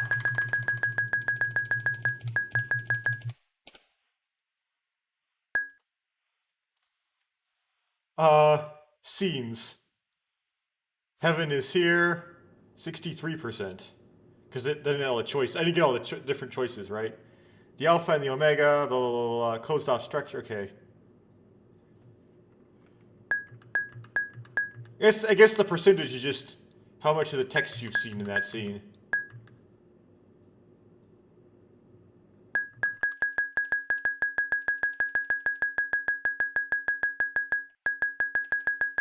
Oh my goodness. There's so many scenes. Oh my goodness. Oh my goodness.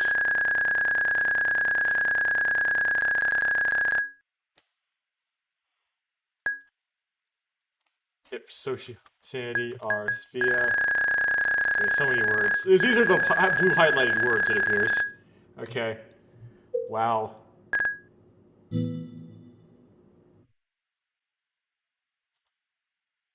don't care about that.